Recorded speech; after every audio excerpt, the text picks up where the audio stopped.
I guess we'll start with Iran, since we were just talking about Iran, actually. Just go down the list. We got to kind of use all tools at our disposal. The military is one tool, but diplomacy is another tool. And I'm very frustrated by the Americans and frankly by people in other countries who are like, you cannot negotiate with the Iranians. Well, then what is your proposal to get people to stop shooting at ships in the Strait of Hormuz? Blow them up, kill them. You can bomb them.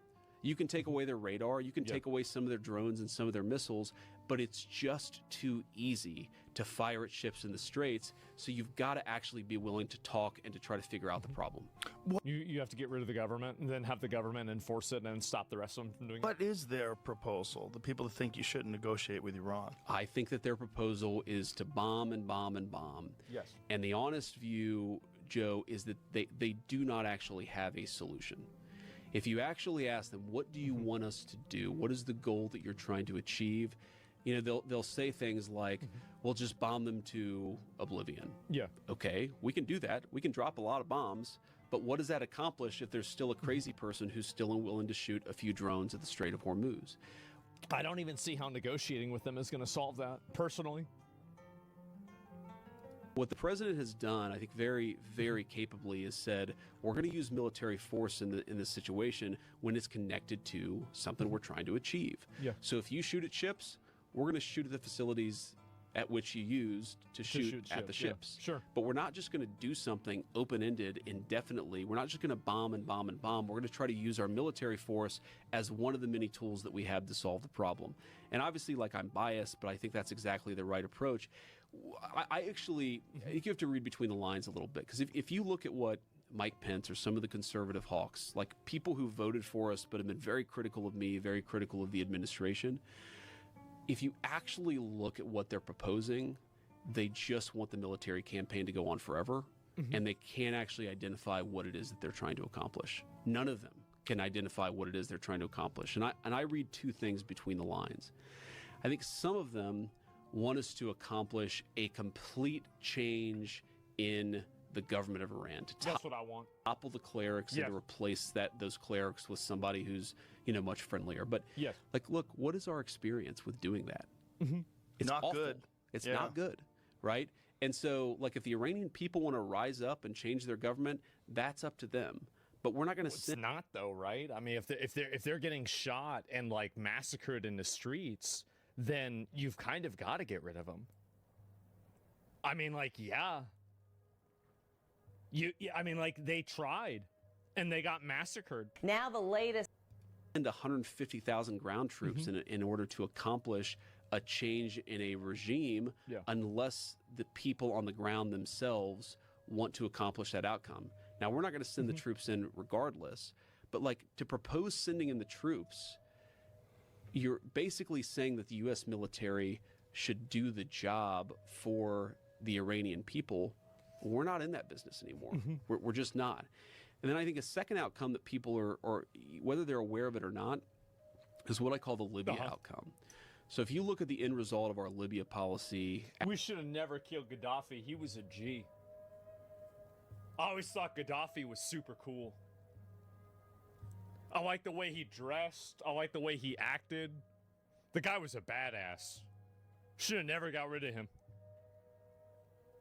After Gaddafi was killed by the Obama administration, by the way. I'm not even convinced on Saddam. I'm not. Like, maybe he was a bad guy. But, like, I don't know. Like, I mean, that was our boy. Like, yeah. I mean, I guess we had to get rid of, like, Osama bin Laden, we had to get rid of him, right? Because, like, 9/11. But, like, he lost weight? Yeah. Again, Saddam was a psycho? Good. Thank God. You think the guy running Syria is not a psycho? He's a total psycho. Great. Amazing. We need somebody like that. He was awful to his people? Good. Keep him under control. Gassed his own people? Which ones? Very stupid decision. What happened? Libya basically turned into a failed state. It did. You had a refugee crisis. You had people pouring into Europe, pouring into other... And he said that, by the way. Gaddafi said that.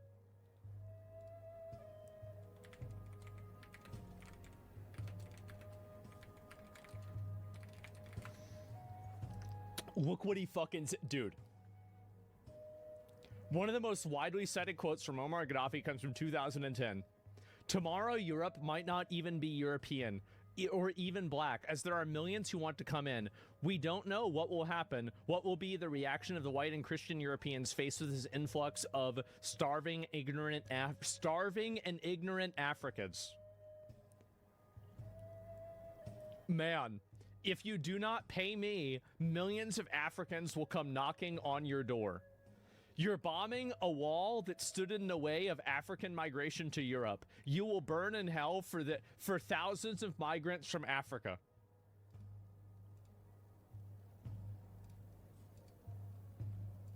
Whether they're aware of it or not, is what I call the Libya outcome. So if you look at the end result of our Libya policy after Gaddafi was killed by the Obama administration, by the way, again, a very stupid decision. What happened? Libya basically turned into a failed state. You had a refugee crisis. You had people pouring into Europe, pouring into other parts of Asia, other parts of Africa. You had a lot of violence, a lot of terrorism come from that. I do think that there are people who... There it is. He was right. He was right about everything. That was crazy. Thanks, Obama. I know. It's clearly done on purpose, too. Yeah. I think you would support all these wars if they were happening at this moment. Well, yeah, and I don't know about Libya. I was always confused by Libya. Would like that to be the outcome in Iran. But then I say, again, what is in our interest? How is it in the United States' interest to have 94 million desperate people flooding into Europe, flooding into the United States, to have, you know, sort of the terrorist infrastructure that can get established when you fan terrorists all over the world? He's totally right about this. If he knew that, the higher-ups knew that, exactly, right? That's why Obama's a traitor. Does JD not wanting regime change in Iran make you not want to support him in 2028 for president? What have I always said? What have I always said? I don't agree with JD Vance on the outlook on this. I think that Iran is an existential threat, but I don't care. It doesn't matter to me. Like, yeah, if I could pick somebody that more closely aligns with... If I could pick somebody that's 10 out of 10, I'd pick somebody who's 10 out of 10. But if I have to pick somebody who's 8 or 9 out of 10, I'm going to pick somebody who's 8 or 9 out of 10. I'm not going to go and let somebody who's 1 out of 10 go and be the person instead of somebody who's 9 out of 10. Yeah, like, I mean, let's say, like, if it comes down to voting, like, would I vote for JD Vance? Absolutely, I would. Same with Marco Rubio. I immediately would. Absolutely. Why is that? It's because I agree with most of what they're doing, and I think that they move things in a direction that's beneficial to me. Now, would there be other people that I would want to vote for instead of that? Yes, I think so. Would I want somebody who's more extreme in some cases? Yes, I would. But I don't think that that's not always realistic, and you have to be realistic. And so what I do is I look at what is the next step, not what's the last step. What's the next step? And you take steps 1 at a time. Every once in a while, 2 at a time.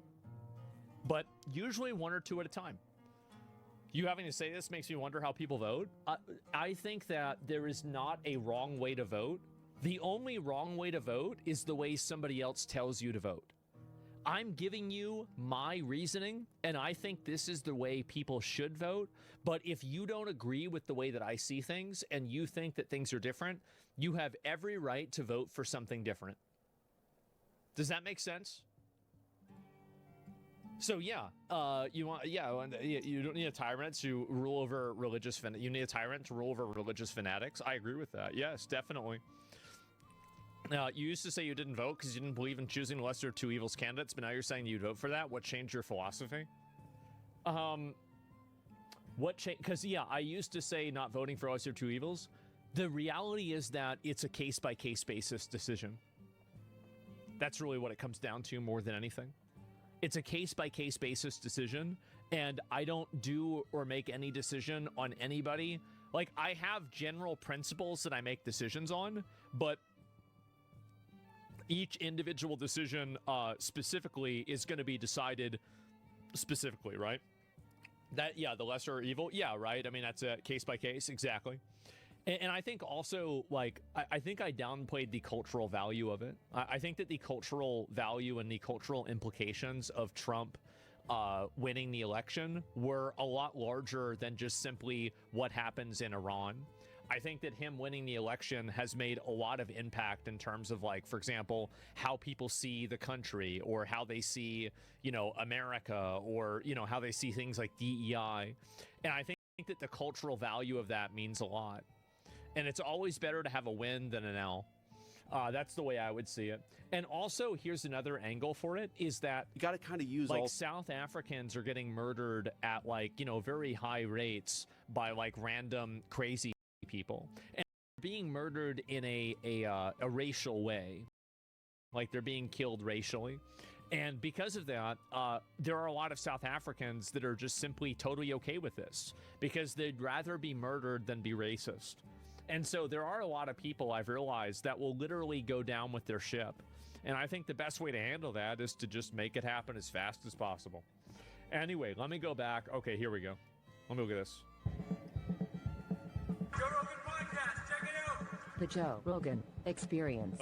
Train by day, Joe Rogan Podcast by night, all day.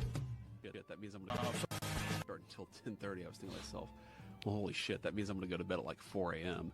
I'm going to look like a total crazy person when I'm trying to go talk about this book. But Yeah. It amazingly, it did work out. Honestly, it actually helped a little bit, because You could do that. what's crazy about it to me is just how much the sport has replaced boxing. And like, there's still, obviously boxing is still a big deal, and fighters still get paid a lot of money. Yeah. But like, I remember when I was, I don't know, in high school, I feel like Elevate the hips up and pull it way back. So we'd almost. I think the reason why MMA is more entertaining than boxing is another really big reason is that there aren't really any big names in boxing that are super interesting. Like Mike Tyson, people came to see Mike Tyson fight. People came to see Muhammad Ali fight. People would even come to see, like I think those are the two GOATs of boxing, right? But then you have the people under that, like George Foreman, Floyd Mayweather even, right?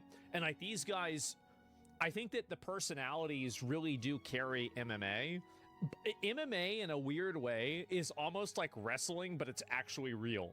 The guys are actually retarded and they're actually fighting. Big difference. be So you'd, like, bridging. bend it. He would Yeah. be on the top Yeah. of his shoulders and bridging, and then he would have broken his arm. The Yeah. other option is you pull it off to the side like this, Yeah. and you put it to the side of your hip, and you can. Kill Tony. Do you remember he told like the Joker around the world in Madison Square Oh, Garden yeah. during the 2024 election? I remember getting into an argument with somebody about this, and I may have even been like in an interview, but I don't remember. It could have been private too. Anyway, I'm like, he told a joke. That wherever they were living was not tenable. Yeah. It was falling apart. And Okay. all of these places like New York Fighters and very intelligent when I'm talking. I'm joking around. Like, obviously, a lot of the MMA fighters are very intelligent, and they don't they're not all dumb retards, right? I'm joking about it, but like my point is that before, like, I mean, I'm friends with a couple of these people, right? I've talked to them before. Like, they're really nice, good guys. And like, like many of them are. Some are, yeah, of course, some are, right? I mean, but like overall, I think that's the same as anything. My point is though, is that MMA, I think that it better. Like, boxing and MMA are male sports. These are male activities. Women aren't watching MMA. Women aren't watching boxing. And to the extent that they are, it's at a like 20-to-1 ratio. It is overwhelmingly combat sports are for men. And MMA being run by a bunch of fucking beefy bald guys that let people say whatever the fuck they want, and there are no rules to it, is exactly what every young guy wants to watch. That's it.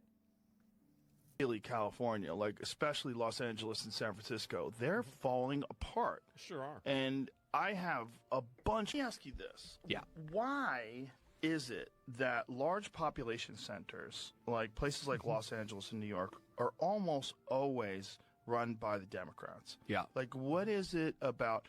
First of all, what happened with the last election? Oh my God, this is literally the worst clip I've ever seen in my entire life. Let me go to the next one.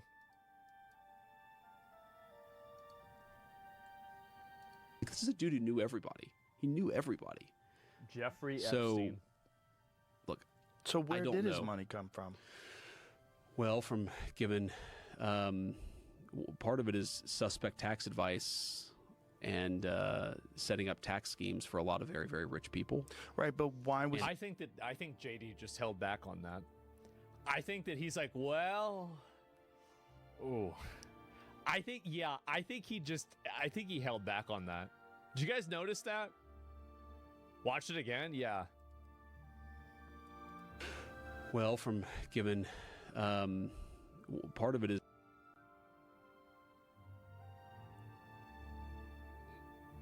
I think that suspect tax advice and setting up tax schemes for a lot of very, very rich people.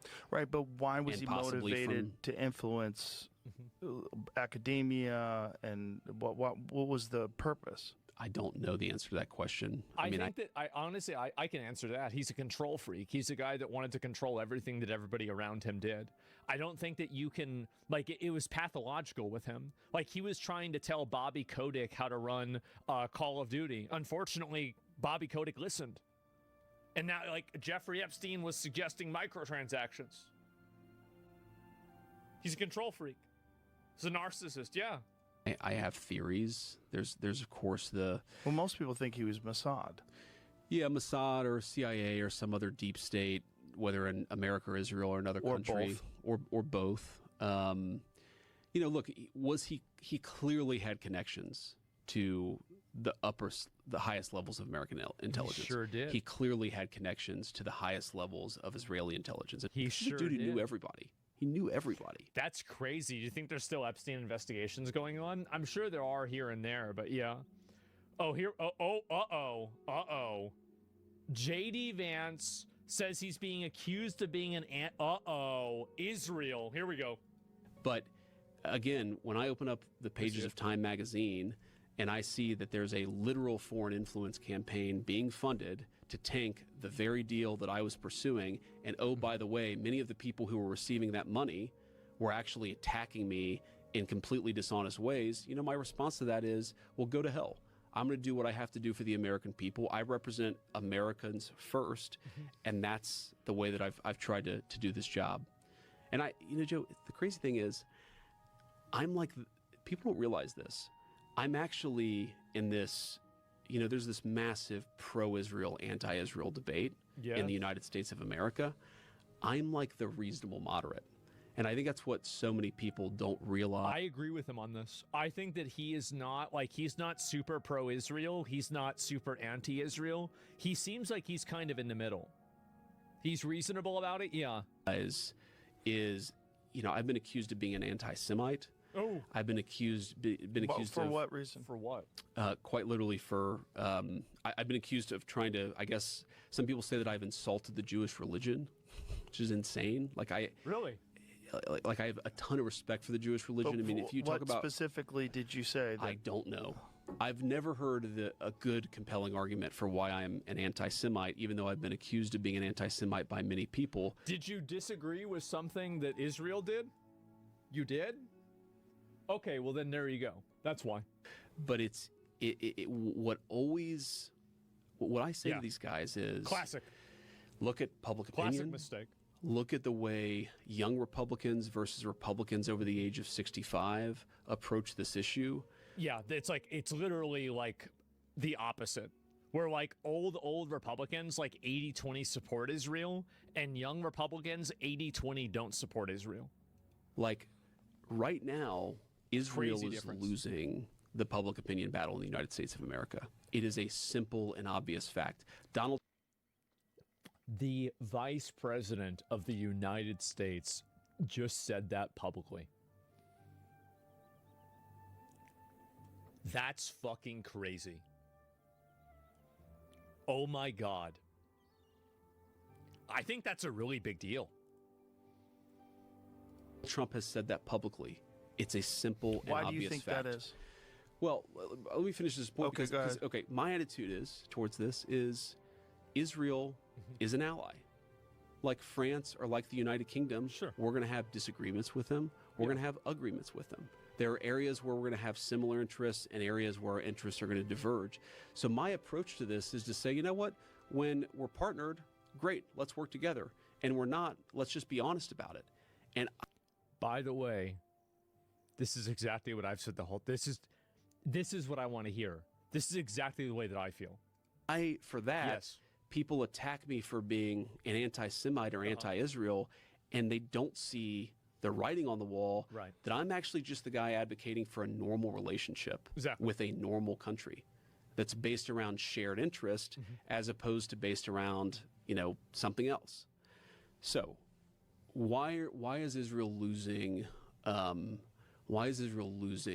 American public opinion? Well, the narrative is that Israel. Oh, he doesn't want to answer it. I'm going to answer it right now. Number one, anti-Semitism is the OG racism, and if you import a bunch of people from countries that have that racism built into what they do in the country, the way that they feel, it's part of their culture, then yes, obviously that's the case. You're bringing in foreign identity politics. It's the same as if you bring in a bunch of Somalians, you're going to have those people that, they have problems with people in Kenya, right? I mean, that's it. So that's number one. So you change demographics. Those demographics come from places that have different viewpoints on this topic. You're going to have a change. It's the same thing as if you bring in people from, like the Middle East and you ask, why is gay support going down? Geez, guys, it's a fucking mystery. So that's number one. Number two, the videos of them bombing Gaza and all the kids crying, all the children being displaced, etc. It looks bad. Whether you think it is bad or not is not relevant. It does look bad. And for a lot of people, I think especially women, they see that and it scares them and it upsets them and it makes them not like Israel. I think that's another factor.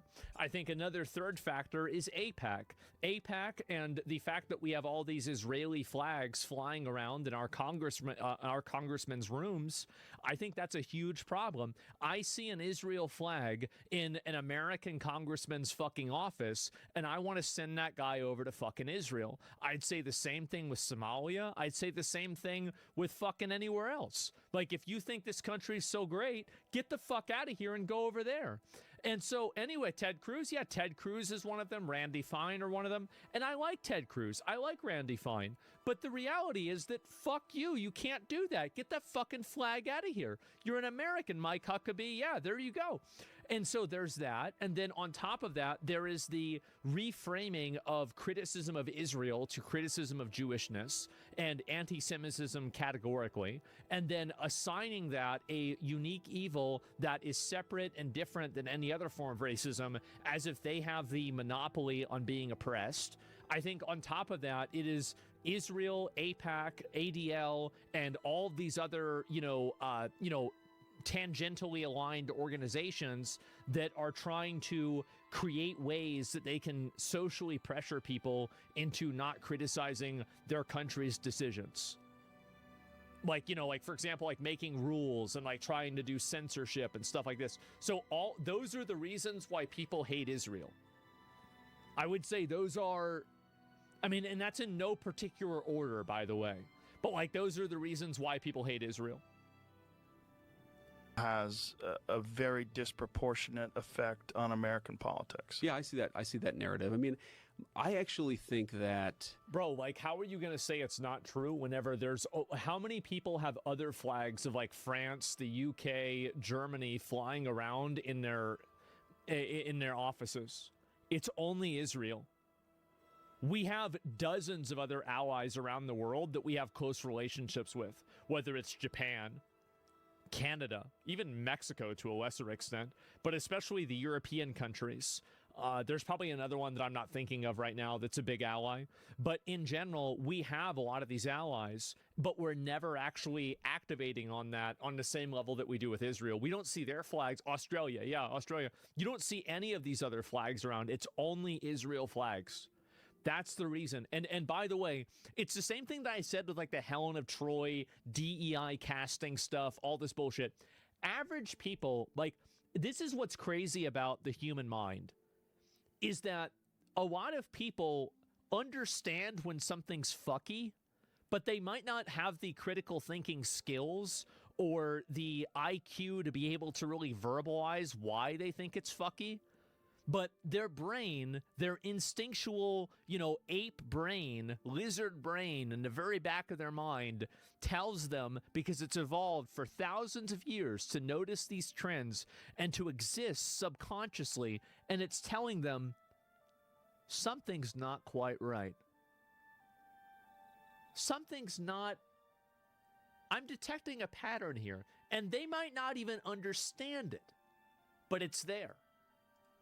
They look. That's what Do I they would try to influence American politics? Yes, but like I said earlier, a lot of other countries do. Yeah, of course. I think To some the are, extent that Israel does, I think though? some are better at it than others. I think the Israelis are definitely more effective at it than most, but I wouldn't say It that they're certainly the is. only effective country by any means that tries to influence American politics.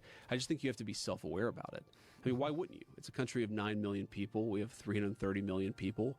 And so, of course, they're going to try to persuade Americans. They're going to try to move Americans in one direction or another.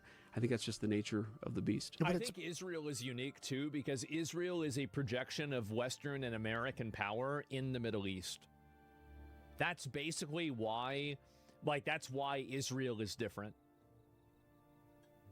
More than that, the concern is that they're spying on American politicians, that there's concerns of about this. funding, there's concerns about influence, there's concerns about whether or not politicians are, whether they're aligned with Israel or whether they're aligned with the United States first. Exactly.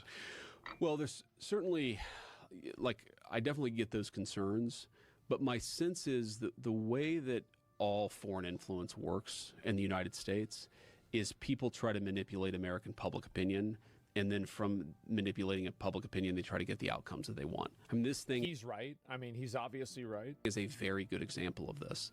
I think, and I do think that J.D. Vance is right about this, but I think that he has to have stronger messaging about either he has to either go in one direction or another.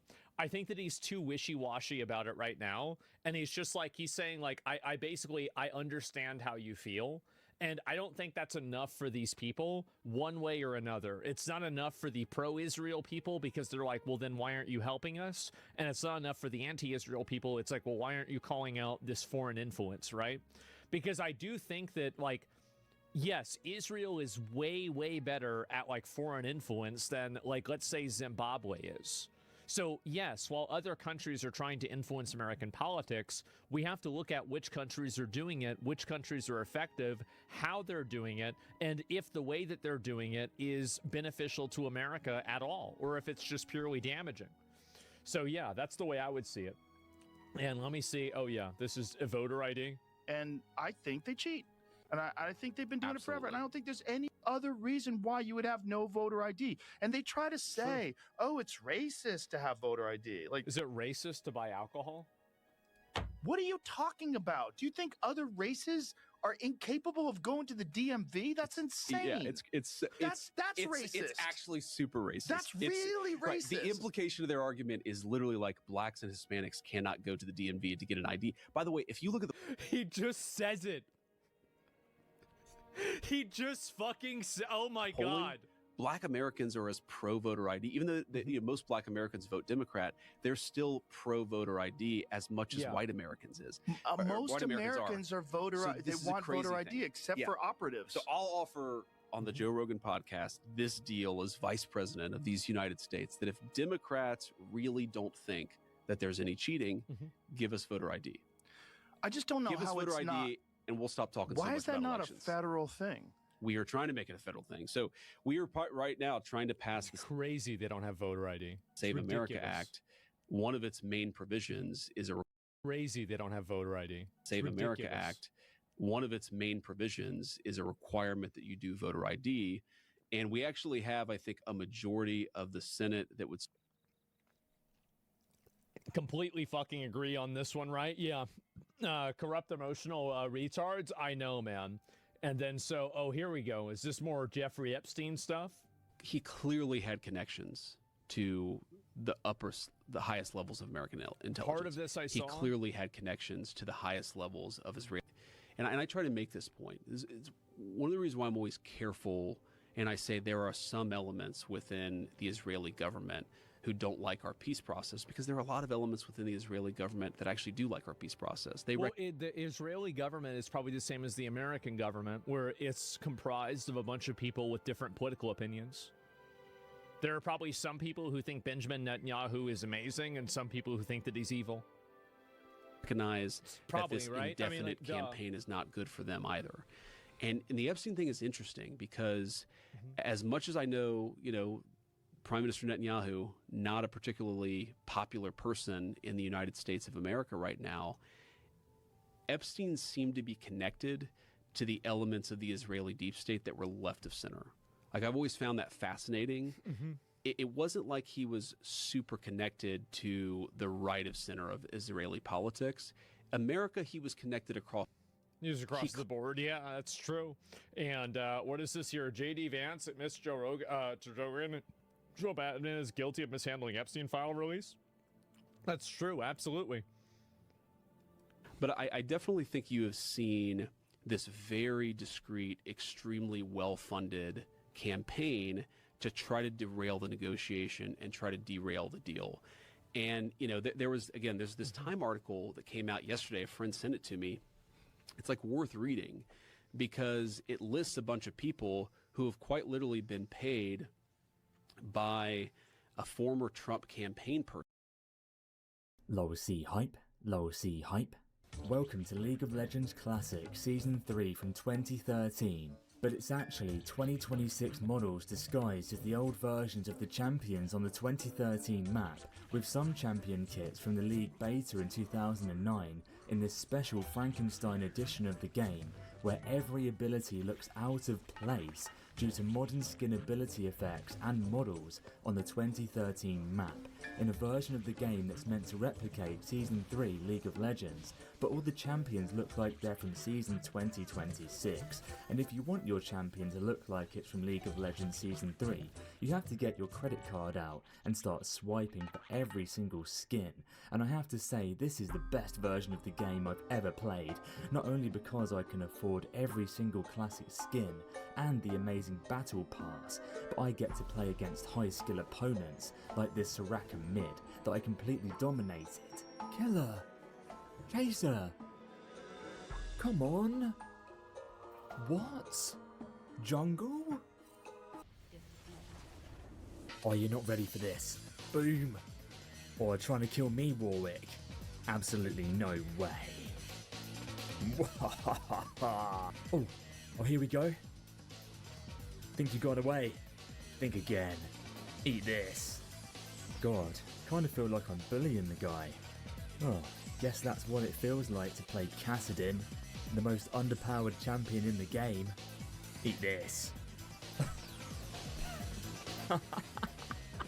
Oh yeah? Nunu down? Time to die, Gangplank. Yeah. Oh, he's coming! Collins is coming on for fucking... Do it. Yeah. Oh my god! Do it!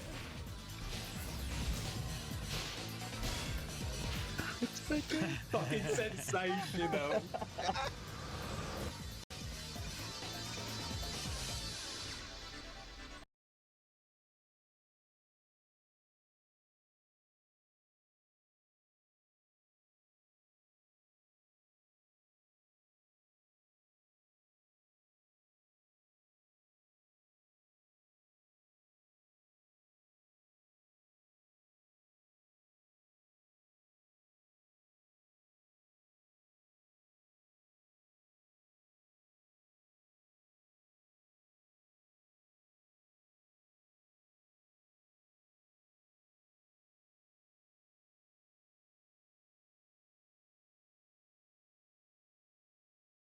CIA agents, fake police officers, fake DEA agents, just a bunch of like random goobers that for some reason have made a hobby out of pretending to be these authorities. They just dress up in Halloween costumes, and the one you're about to see here, a guy just bought like an entire kit off Amazon to be like a police officer, pretend to be. 2024 in Christian County, Illinois. deputies were notified of a man who appeared to be impersonating a police officer while picking up his child from a school bus stop. You don't have any firearms or nothing on you, do you? No, he's trying to be cool in front of his kids. Okay, well, don't reach for it, okay? Okay, is your name Snow? Yeah. Okay, is this a real firearm, Mr. Snow? Yeah. Okay. Nice to meet you, Snow. Put your hands up here. Come on the back of your head and turn around. Stay just like that, okay? You got any other weapons on you? You have a pocket knife? Where's the pocket knife at? All right, don't move.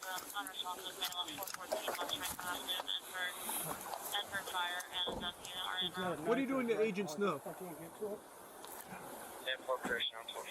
Keep your hands up here. Kind of curious why you're dressed like this, like you're some kind of law enforcement agent and holding a firearm at the handcuffs. So I normally do around that. All right, Just around here. All right, listen to me. So he's all right. This guy's got the whole kit and caboodle. He's got the setup. He's got the utility belt. He's got his firearm, his handcuffs, and his body cam. At first, I thought this was like a life alert thing. He's wearing a body cam. That's so hype. No, his glasses are nice. He's got fucking pit vipers on and whatever. All right. Go ahead and put your hands behind your back. Okay. What legendary loot did he have? Because one of your guys told us to report. You did Mirandize him? No, I said go ahead. Okay. Snow, you have the right to remain silent. Okay. Anything you say can't be used against you for a law. I need the keys to the Agent Snow, get your supervisor on the horn. Okay, in a minute. Set this squared away. Okay, We're going to go ahead and we're going to detain you. But since you're detained, I'm going to tell you a Miranda warning, okay? Your right to an attorney. Your right to have an attorney present for any question. Hey, don't put that away so fast. This is the special deputy sheriff something. Oh, Shelby County. Special deputy sheriff Shelby County.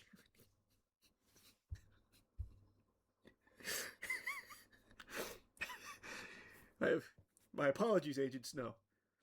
Didn't realize we were dealing with the top brass. That seems like something you'd give like an elementary school that like tours the local PD or something. It's like, all right, kids, here's your special honorary deputy. You have been deputized. Congrats, that kind of thing. That's so cool. Who the hell sells these badges? Bro, you can find these everywhere. Like, fucking Halloween costumes used to have these things on them. It's not, like, hard to come across this. This is probably, like the title says, just on Amazon. But I don't know why he would get one that just says special on it.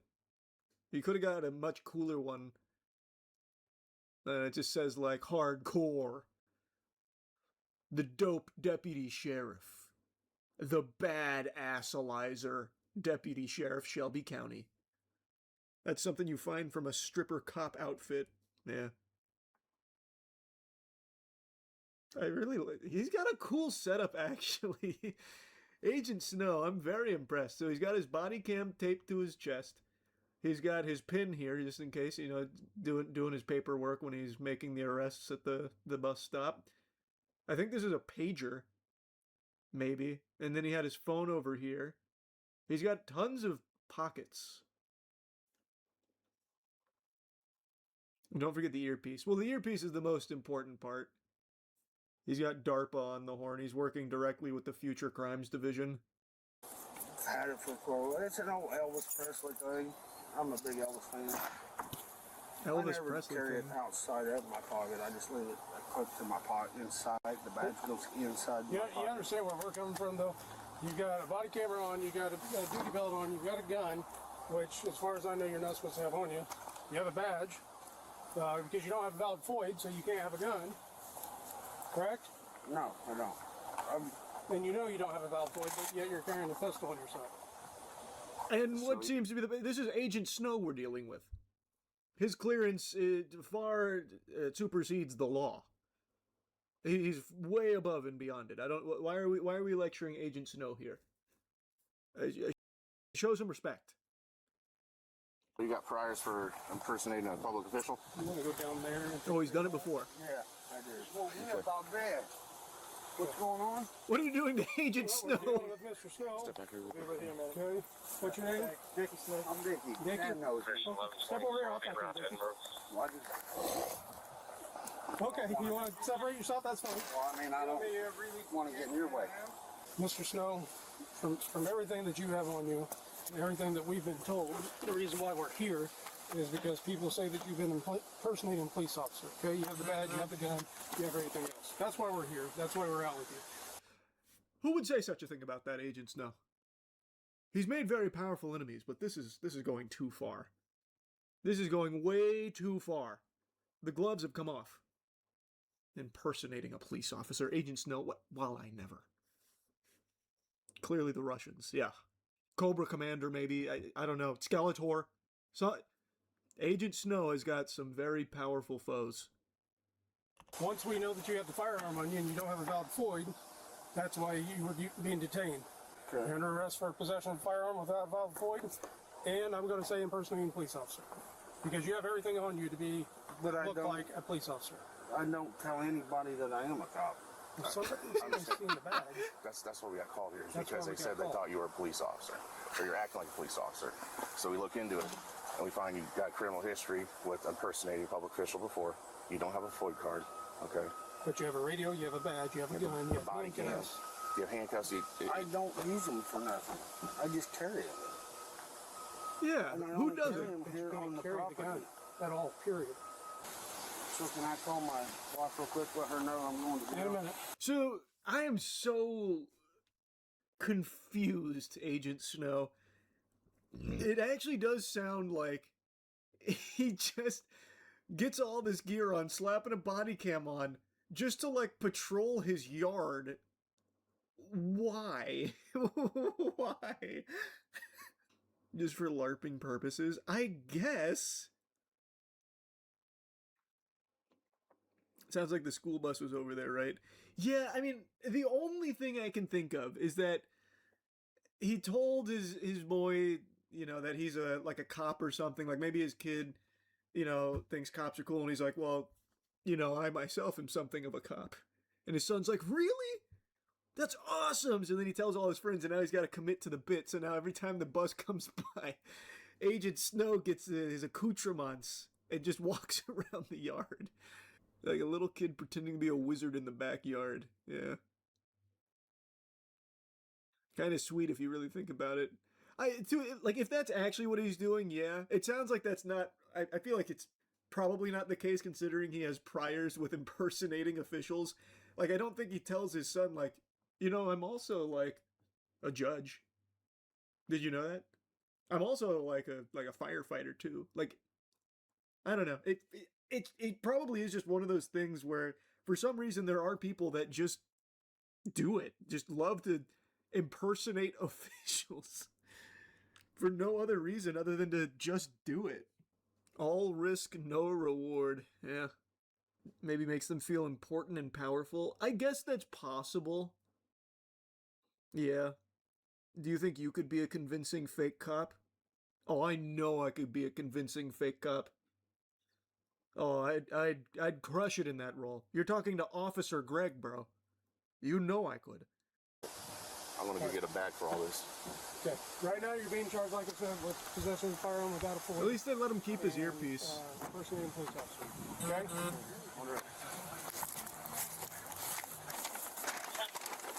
He's getting real-time data and information on how to escape. Who's this belong to?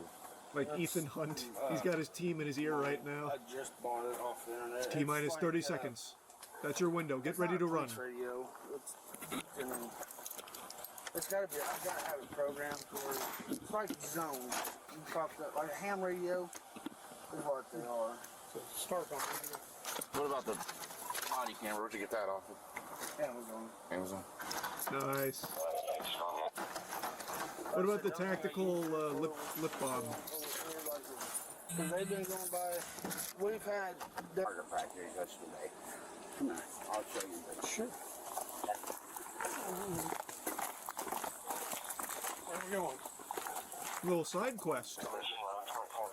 Oh, Oh, yeah, that's fine. You can do that. Don't worry about that. Well, I thought the cop was out here yesterday. If they're shooting the targets inside your own there was fence. a cop out here yesterday over No, here. we were looking for him yesterday.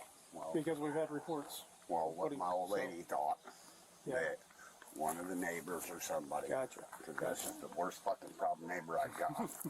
That's why I put up my fucking I can tell you fence, this. so I don't have to fucking deal with It it. has nothing to do with that. I know. Okay. But, I mean, when they come home, they're always yelling, screaming shit. I got you. Telling my little disabled boy to shut the fuck up.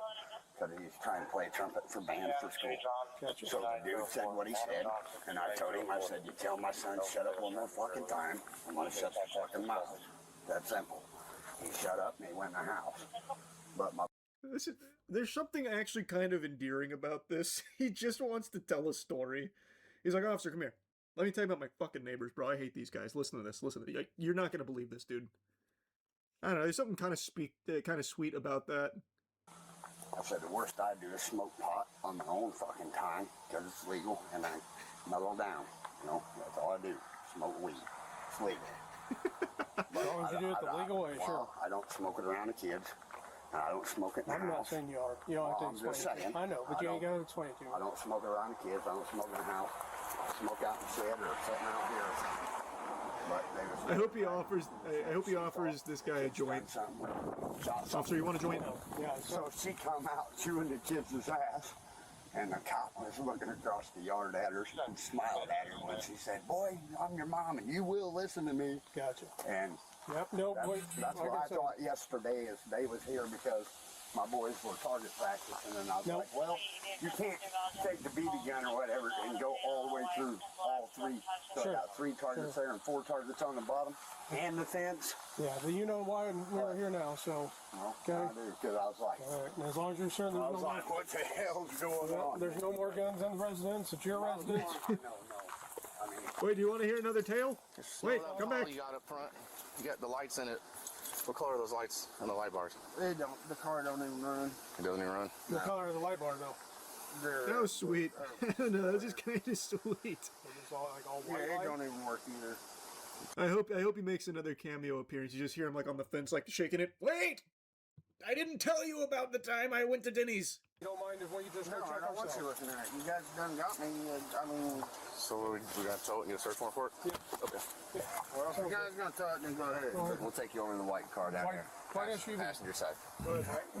So I can You're gonna check it feel out. real silly when Agent Snow walks out of this. That's his. He did say yes. They right? just don't know. Okay. Mickey worked on around front, so. Do you know? See, you know he's been doing this. Well, I didn't get Yes.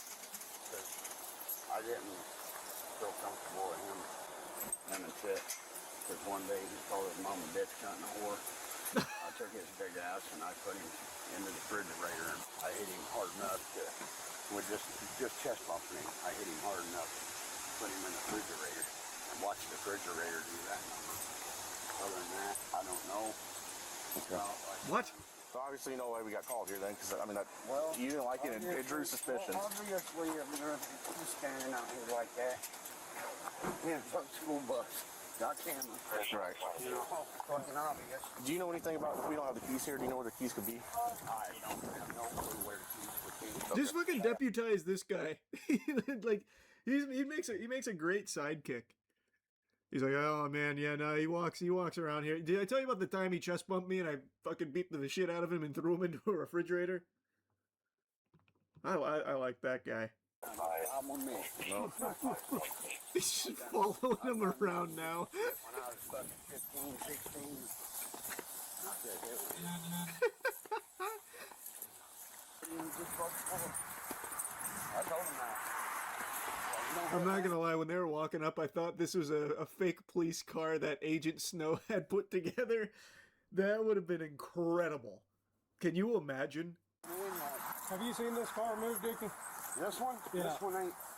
This Oh one ain't my moved God, in it like a is. couple weeks or something like that. You can tell. I mean, I didn't even notice. It's got the cherries and everything. Holy shit. was that lead blow off and shit. Yeah, radios, everything. I rebuilt the motor 7 years ago. It's an old Bloomington cop car. You can see it right here. Old Bloomington. You built this? Oh, so that's what they were talking about with the red and blue. So they must have seen the cop car and asked about it. Okay. Because it's kind of hard to hear Agent Snow. So that's what they were talking about with the red and blue. Okay, now it's starting to make sense. I see. Do that switch right there with the lighter. Push that lighter all the way in. What? Do it then. It ain't mine. Yep, they're red and blue. They're on. So you're fucking telling me Agent Snow's got himself his own patrol vehicle? He might be a real cop, guys. Boys, you're going to take this man to the police station, and it's not going to go the way you think it's going to go. He owns that bitch. Pulled up in the thingamabob. Yeah, I do love the way it's set up in there like a codename Kids Next Door gadget. They got fucking wires and everything out the wazoo. Just all over the place. And apparently in order to activate the cherries, they had to push the lighter up. Yep, they're red and blue. They're on. He has a fake police station at his house. Oh my god, he's got his own like cells and everything. Can you imagine? When was the last time you used this, Dickie? That? Yeah. I haven't seen that car move in like 2 weeks. Yeah. In 2 weeks? If not, we'll come back and get it. What you guys know? Is Dickie walking back with him? Alright. He is. Ultimately, the man was charged with armed violence, impersonation of a police officer, impersonation of a police officer while armed, and being a felon in possession of a firearm. Court records show he later pled guilty to 1 count of impersonating a police officer, while the remaining charges were dismissed. He was sentenced to 2 years of probation, 180 days in jail, and fines and fees. God, it's so fascinating. The impersonating an officer shit. It is endlessly interesting. And Dickie really brought it all together, man. I fuck heavy with Dickie. 6 months in jail with all the criminals he put away, he's toast. Oh man, that's right. They're gonna recognize Agent Snow in the pen. Fuck, dude.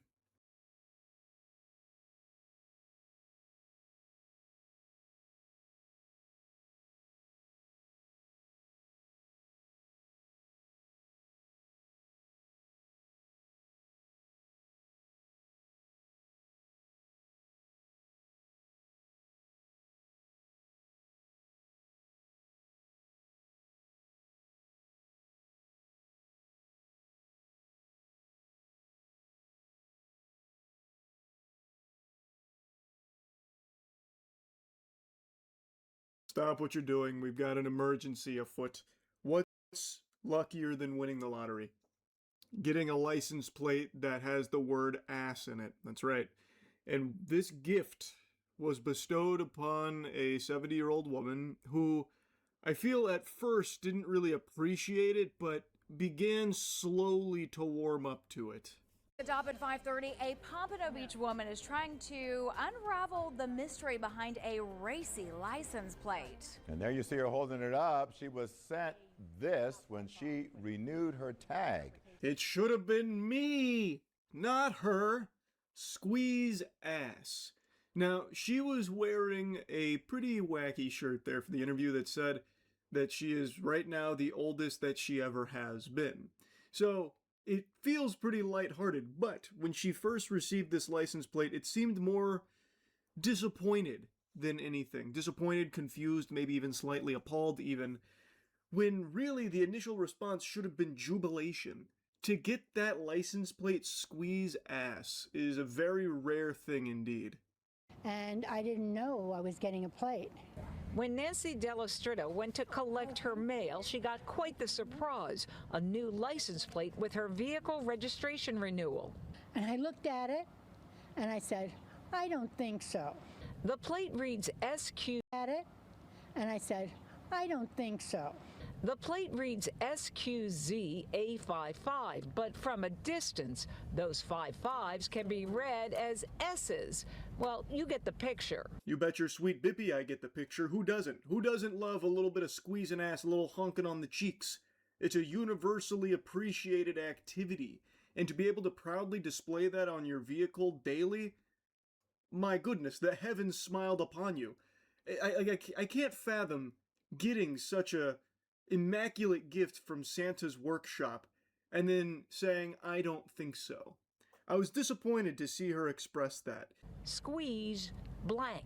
I don't think a woman that lives in a senior community that's going to be 77 years old next month will be driving around with what this plate has to say. But why not? It has something wonderful to say. Let it preach the gospel. Let it sing. Squeeze ass. Now, if this was on purpose, like if you had sent in to have the squeeze ass tag put on there, then it teeters into being a bit cringe. Like, I see a few custom plates on the road here and there that are just kind of lame. One of them I saw said Riz. Like, that kind of shit is just boo. That's lame. But when you are going on 77 years old and you receive from old Uncle Sam a license plate that unintentionally says squeeze ass, that's amazing. And I'm sure everyone in the retirement center would appreciate the messaging. It's lighthearted, it's wholesome, and it'd be a cool little piece of your identity. Like, oh, there goes Nancy again, I can tell because it says squeeze ass on her vehicle. I think that's fun. I think that's nice. The plates become the talk around her retirement community, especially the men. We were with her when she showed it to one of her 89-year-old neighbors. And this is what I received from the DMV for my new license plate. That's good for 10 years. Good. Good? Florida license plates have been made at a state prison in North Florida for almost a century. Then they're funneled through the county agencies. The prisoner who whipped that one up put an extra dollop of love in there. Squeeze ass made it through the system here and right into the lap of Nancy, and it was the talk of the town there in the retirement community there. You could even see that guy saying, good. That's right, that's great, Nancy. Like, that's such a wonderful license plate to have. So many would cherish that, and I do think eventually she warmed up to the idea.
happy with a plate can turn it in for another one for free. I'm kind of resigning to it. I really can't help but wonder why this is even a news story. You know what I mean? Why the fuck would they even bother, like, investigating this?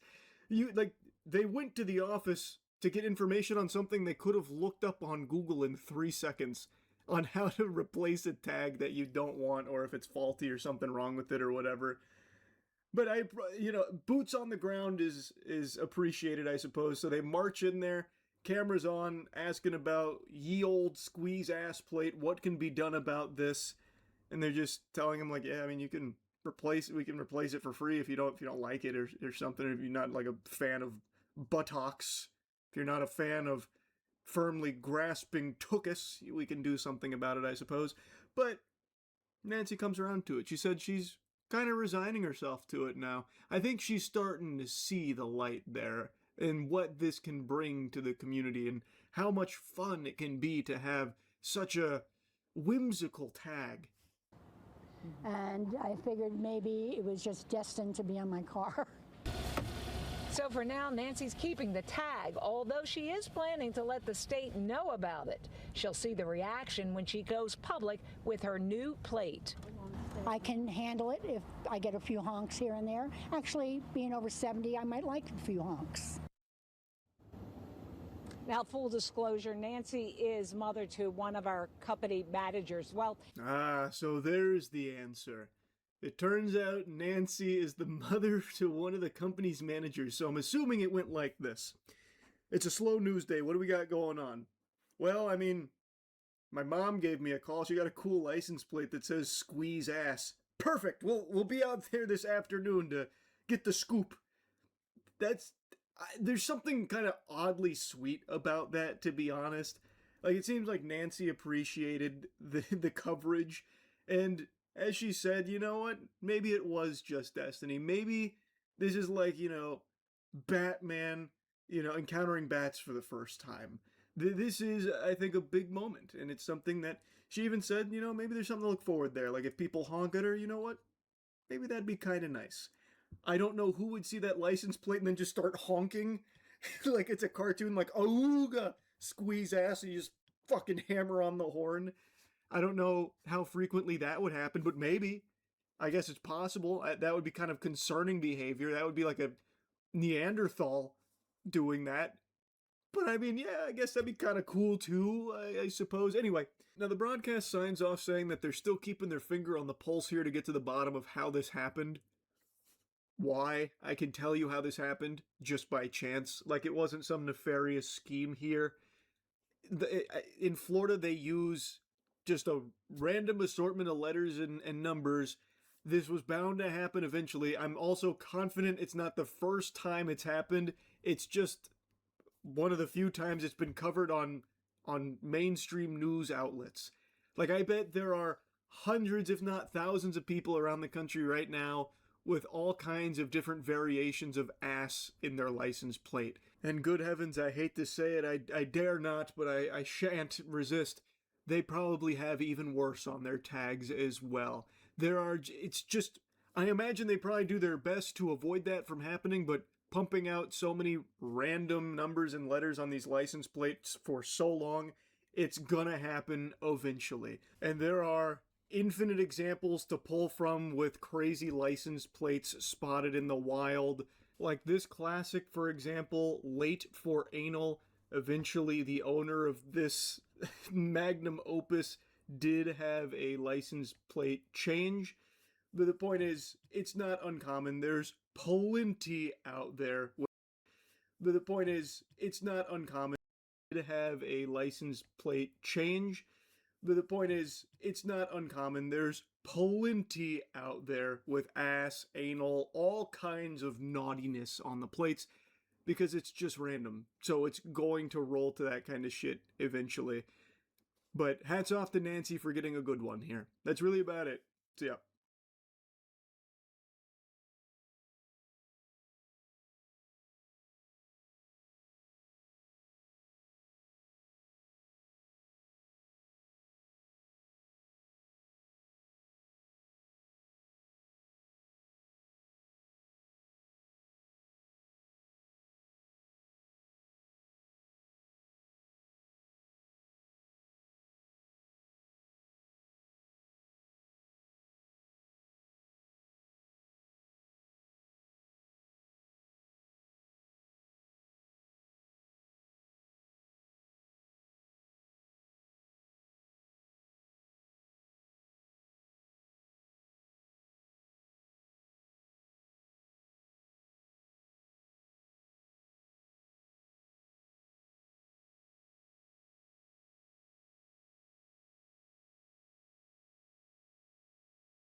person who was himself paid by certain elements within the Israeli government.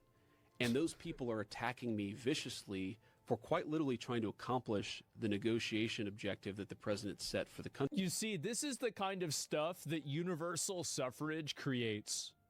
Because if you had everybody that was smart voting, like only landowners voting, for example, you wouldn't have this garbage happening because people would be able to see through this garbage. But because everybody can vote, we have this total, the goy herding. This is why it has to happen. So what is their position? Like, they're attacking you how? Oh, it's social media posts. It's they're leaking to reporters. They're attacking me obsessively, saying that we should not be negotiating with Iran. We should just keep the military campaign going indefinitely, and that is their explicit position. And coming after me, saying that people have come after me and say that I'm influenced by Qatar, that I'm influenced by foreign governments, that I take my marching orders from Tucker Carlson, and there's just so much bullshit out there. When what I'm actually trying to do is accomplish what the President of the United States told me to accomplish, which is a settlement of this that accomplishes our objectives. Amazing. Iran doesn't have a nuclear weapon. We have the free flow of oil and gas. And like, I just should got be clear, up, ate my breakfast, and checked my email. I don't actually mind. I don't mind that let's say certain elements of the Israeli government want to criticize the deal or have disagreements about the deal. Of course, that's what's going to happen. I don't even mind an effort to try to influence. And yesterday, we saw this. Justice Amy Coney Barrett is discussing all the threats that she's facing. It's sad and it shouldn't happen, but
intent to stay. Are they citizens or not? They're not citizens, and they shouldn't have a kid here that's a fucking citizen. How is this even a question? What their intent is. So I thought I would just share a little bit about how the threats have affected me and my family personally. They have required me to, my children, to think about and see things that children should not have to see or think about. One example is when threats to my life were particularly intense a few years ago around the time of the Dobbs leak. My security detail sent me home with a bulletproof vest, and I carried it into my house, put it into my bedroom, dropped it down on a table, turned around, and my 12-year-old son was standing in the doorway of my bedroom, and he wanted to know what it was and why I had it, and I didn't know how to respond because maybe I lack imagination, but I didn't expect that performing this service was going to put me in the position of explaining to my children what a bulletproof vest was and why I had to wear one. Why would you not think that? You have one of the most important jobs in the entire country, and you think that your decisions aren't going to have weight with people? You think that somebody isn't going to get mad about what you're saying? Are you fucking insane? That it had been a false The alarm. tweet says she should step down. If this rattles her, she should just step down. To the extent that you can intimidate and scare people into certain decisions, that means that this person is no longer someone that you can rely on to make coherent, good decisions. She seems scared, and I understand, like, look, I get it, right? I understand why, but you can't have somebody like this on the Supreme Court. You have to make decisions, even if those decisions are unpopular. You have to make the right decision. Many of us, me included, have received threatening, anonymous deliveries designed to intimidate and harass us. Yeah. They are often sent in the name of Judge Salas's son, is deceased because he was killed by a disgruntled lawyer who showed up at Judge Salas's home intending to kill her, but her son opened the door and took the bullet instead. Her husband, standing behind, was seriously injured. So I think the message on these deliveries being sent in his name is clear. I think that she's compromised. I do. I think she's totally compromised. The press conference shows that the intimidation tactics are working. Well, they're only working because they're being done to the person who should have never been in the position. This is what Clarence Thomas said. I'd rather die than withdraw. If they're going to kill me, they're going to kill me. So you'd still like to serve on the Supreme Court? I'd rather die than withdraw from the process. I would not be scared. I don't like bullies. I've never run from bullies. I never cry uncle, and I'm not going to cry uncle today, whether I want to be on the Supreme Court or not. Share a little bit about how the threats have affected me and my family personally. I mean, look, guys, that's just really what it is. It's the opposite. Yeah, it's the opposite. You can't let this happen.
You know, foreign governments try to influence the United States all the time. I do mind that. I have a problem with that, and I think that we should look at that as an external threat. We should. Like, these are people that are trying to... And it's a matter of how they're doing it. It's like, it's one thing if you're telling people the truth. It's another if you're lying. You know, Israel does it. Other countries do it. It's just sort of the nature of the beast. Yeah. What bothers me is actually when Americans allow, meaning American leadership, allows that influence to affect their judgment. It's because everybody can vote. If everybody can vote, you immediately default down to the lowest common denominator. And the lowest common denominator is a complete goy cattle retard that's going to hear anything like that and immediately lose their mind. And to affect That's the reason why. What they are advocating for. That's what really bothers me. People are always going to try to influence the United States of America, whether they're allies of ours or whether they're enemies of ours. But again, when I open up the pages of Time magazine and I see that there's a literal foreign influence campaign being funded to tank the very deal that I was pursuing, and oh, by the way, many of the people who were receiving that money were actually attacking me in completely dishonest ways, you know, my response to that is, well, go to hell. I'm going to do... Yeah, fuck off. Like, what is this? Yeah, exactly. And let me see if I can find any more of these here and pull it up. And I don't know if there's any more of these other posts to say before. Definitely the armbar part. Oh, no, it's not that. Pull up the Iran deal. Oh, L.A. reminds him of a third world country. Uh-oh. Skid Row is now 55 blocks. It was 50 blocks just like a year or two ago. Wait, so it's growing? My first experience with Skid Row was... So Usha used to work at this like very fancy litigation firm in Southern California. Before she was second lady, she was a corporate litigator. So there's a Christmas party in downtown LA. And you get these instructions from her firm, and they're like this really convoluted way of, this is how you have to get to this Christmas party. And I'm like, why do I have to follow these directions? Why don't I just put it in Google Maps, right? Yeah. This is like 5 or 6, 7 years ago. So we realized that the reason why they gave you these convoluted directions was so that you could avoid Skid Row at night. You have to drive around them. And so you get to this party. Oh you my drive God. through Skid Row if you follow Google Maps' directions. You get there, and it's like this beautiful facility with like fancy food and fancy wine. And then there are armed guards outside of it and these gigantic walls. And I realized when I was there, you know what this reminds me of? This reminds me of going to the U.S. Embassy in Port-au-Prince, Haiti. Like,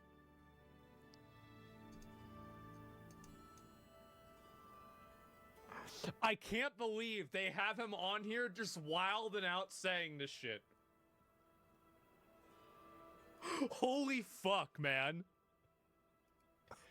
super security, crazy wealth and privilege and status on the inside, and squalor and misery on the outside. Like, it's the first time I'd ever thought America, like this part of America, is actually more like a third world country than anything that I thought we'd ever become.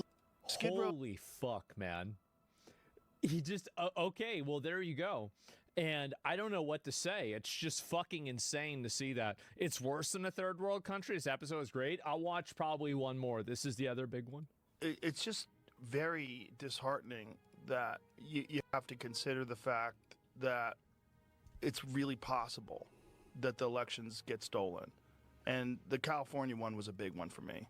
And why not just have mail-in, or why not just have voter ID? Yeah, you actually that's saw insane. Not only did they not have voter ID, you can't show your ID. You're not allowed to show your ID. You can in fact be like prosecuted if you try to force somebody to show their Which ID. is seems like you want people to cheat. Exactly. And it's you know what I always say? If it walks like a duck, if it quacks like a duck, if it acts like a duck, it's probably a fucking duck. They're probably cheating. The reason why it looks like cheating is because they're probably cheating. It's from the same people that were saying you have to have an ID that shows you've been vaccinated just 4 years ago. To go to grocery shopping or to go to a restaurant. Yeah, no, it's definitely. That's another good point. Yeah. Again, like, these are the same people that wanted you to have a vaccine passport to go to the grocery store. Says that you aren't allowed to have an ID to vote for the mayor. That's the part about it that I think makes most people of my political persuasion skeptical of what the Democrats are doing. Yeah. Like, if you don't want to cheat in the election, then just make everybody actually show an ID. Another thing people don't realize is, I didn't realize this until a couple years ago, the voter ID solves a lot of the mail-in ballot problem. Because if you have to show an ID in order to get a mail-in ballot, in order to actually, confirm that there's a real identification. Of course. Wait a minute. You don't have to give them an ID to get a mail-in ballot?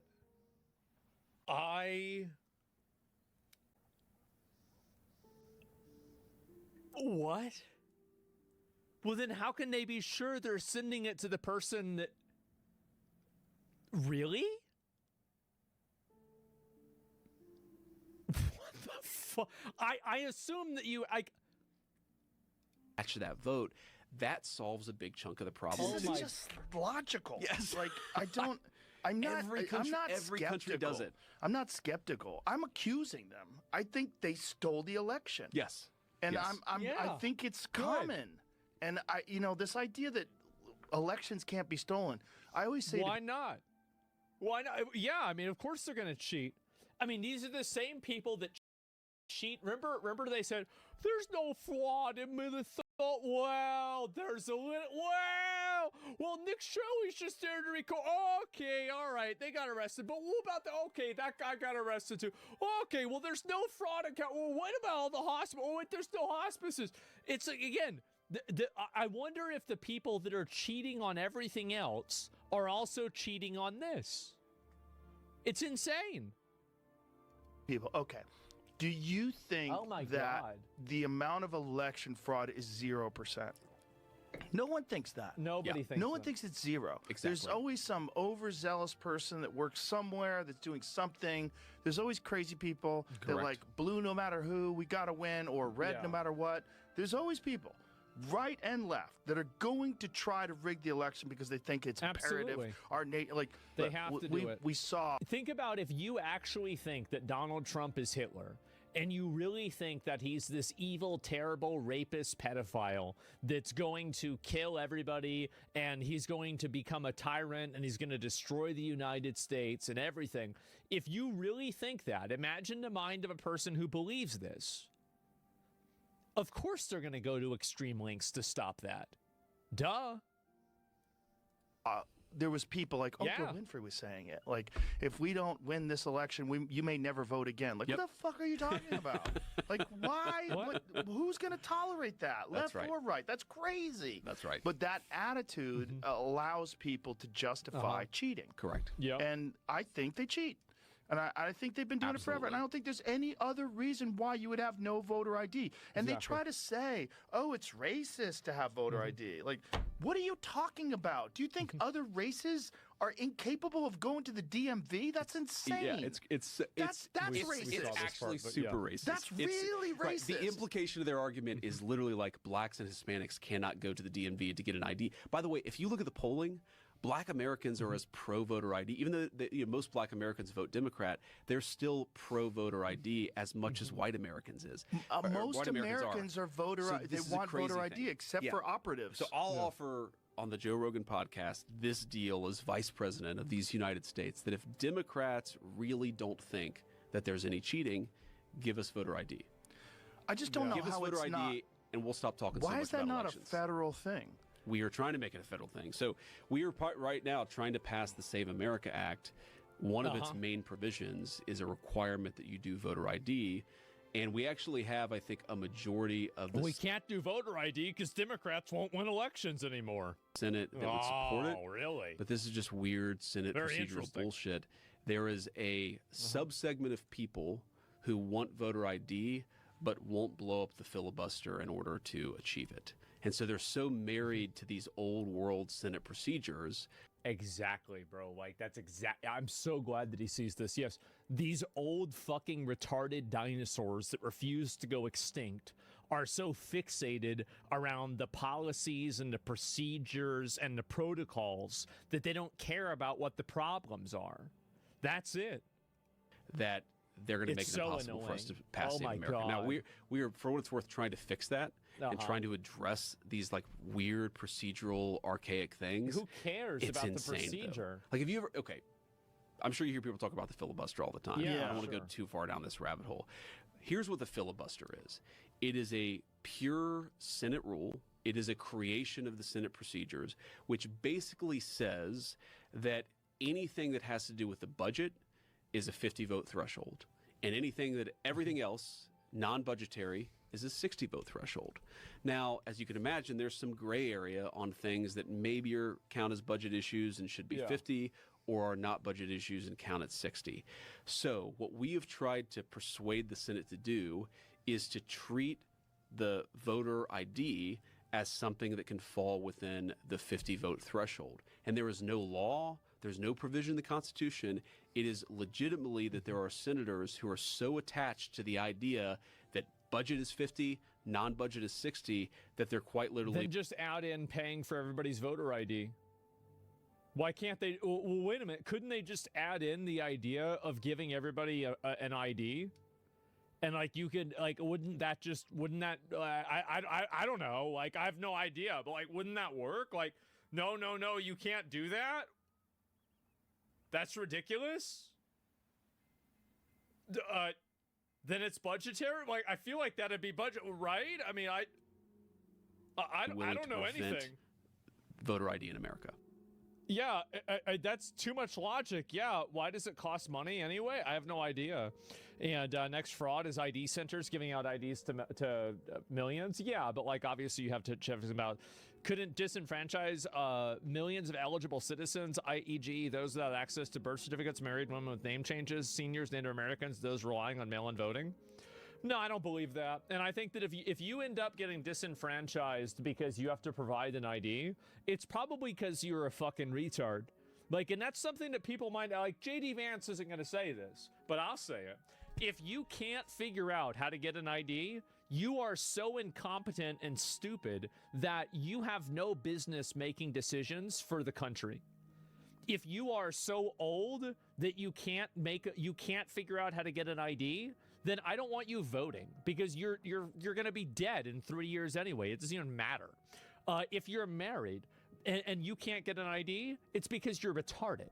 You're stupid. Like, if you are so stupid that you can't figure out how to do that, then you don't deserve to fucking vote. And if you are from a culture that doesn't have any IDs, whether it's Native American or an immigrant culture, and you are so far disconnected from the American experience that you don't even have a photo ID, then I don't want you voting in our presidential elections because you're fundamentally not really part of the country. Like, you don't even have a fucking ID and you want to vote for the president? Get the fuck out of here. So I think there was one more example. Oh, black people. Yes, black people don't know where the DMV is. Yeah, I think they do. So, yeah, it's just ridiculous. Native Americans have an ID card, though. It's a card that says they're Native American. I've seen it. Well, then, yeah, just have them use that instead. What do you mean? So, yeah, I mean, I don't know what to say. Okay, this is the last one, gentlemen. Maybe, okay, all right, maybe two, because this next one probably is really good. This is about the Epstein files, okay? But if people want to say we mishandled the Epstein release, guilty. You did. You fucked up. You fucked up massively, and it was the beginning of the end of public support for the Trump campaign, because this was one of the main things that people online cared about, and you totally fucked it up. You did. Did mishandle, especially the communications of it. What do you think should have been done? I think that we should have just dropped everything at the very beginning, and fucking exactly. Yes, you should. It takes a little time to review the stuff, to find the stuff, to redact things where you have victims and so forth. But we should have just done it as quickly as possible. But some of the stuff that was redacted, some of the names that were redacted weren't victims. Yeah. So yeah, I've looked into this, and my understanding of this, having looked at a lot of this but not all of it, is that it is sometimes hard to draw a distinction between victim and co-conspirator. And let me highlight this in a very sort of obvious way. Ro Khanna, who's been one of the loudest voices on the Epstein file. Well, he became very loud on the Epstein files the minute Donald Trump became president. Didn't seem to care about it during the Biden administration. He actually brought one of the Epstein victims, I think, to the State of the Union last year, or maybe it was the year before last. Well, like that victim, and I'm not saying she wasn't a victim. I don't know anything about her particular case. She was also listed as a co-conspirator in some of these documents, right? So there's an idea that some of the people who were engaged in the sex trafficking were also... This is very common, is that what he did, is Jeffrey Epstein did, is that he had girls that he had previously abused and sex trafficked. Then he took them and made them sex traffic and abuse the new set of girls after them. This is extremely common. Facilitating it as well. So they were incentivized to get more girls. Yeah, but yes, that's right. But the idea is that it's hard to sort of, it's sometimes a little bit of a gray area between, you know, some of the people who were alleged victims were also alleged co-conspirators. And so what DOJ tried to do was kind of make that judgment as best they could and release as much as possible. Again, I think that they totally fucked it up. I'm glad that he's right. He's saying that they fucked it up. I'm very, very glad to hear that. Pass too broad of a brush here, but it's like, you know, Gavin Newsom did this speech a few months ago. The president, I think it's the funniest thing ever, because he's like speaking to a group of black leaders and black businessmen, but it's like an audience that is 95% black. And they're asking him about his dyslexia and his struggle with education. And he basically says, yeah, you know, I'm not very smart like a lot of you. And it's like, I'm like you. I can't even read. I can't even read. Meanwhile, there's a ton of interviews where he's talking about all the books he reads. Like, he's so full of shit. Yeah. Can you believe that the vice president is saying this? Oh my fucking God. He's full of shit, but it's admirably full of shit. But I admire. It's impressive the sheer tenacity that he has in being full of shit. Because it's amazing. It really is amazing. But it speaks to the incentives of... He is a complete there's kind bullshitter. of like, look, there's a real populism that I'm very much past too broad of a brush here, but it's like, you know... Oh my God. Yeah, I don't get that. The brand is... Yeah, it's nuts, man. JD is one of us, yet somehow he became president. I guess so, right? And we even read it, the rape gang report. Yeah, that's true too. Yeah, you're right about that. There's a lot of those examples. And definitely, let me scroll back down. I'm going to look at these other ones here and find everything else, because there's been a bunch of other bullshit that happened. And JD Vance, the elections were very suspicious. Uh-oh. Spencer Pratt retweeted this. What happened with the last election in Los Angeles, just the primary, I think was crazy. So super sus. That was and here's why it's super sus. Not just super sus that Spencer Pratt, who was in second place, got overtaken by Nithya Raman in the mail-in ballots, but that the mail-in ballots also passed a tax hike. The people voted to pay more taxes. Yep. In a state where you have the highest taxes. That's right. They're like, we don't. What the fuck? Give me a minute. I'll be right back. And good pause, right? And he's back.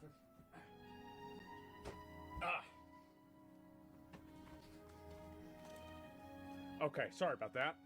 We're back. I'm paying that. That is insane. And then when you have direct evidence that they were recruiting homeless people. That's right. And they were getting homeless people and giving them cigarettes and cash. There's evidence of this. To use their address and mail-in ballots. Yep. Yeah, I would be the Californian Joe who wakes up in the morning and says, you know what? I'm going to go and vote for higher taxes. I don't pay enough. I don't pay enough taxes. I feel like we could fix this if I just pay 5% more taxes. 5% more is going to solve all the problems. The crazy thing about it, too, is it's that, okay, so after the initial ballots all came in, it was Karen Bass was number one, Spencer Pratt was right behind her, and then number three, whatever this woman's name is. Nithya Raman. Okay.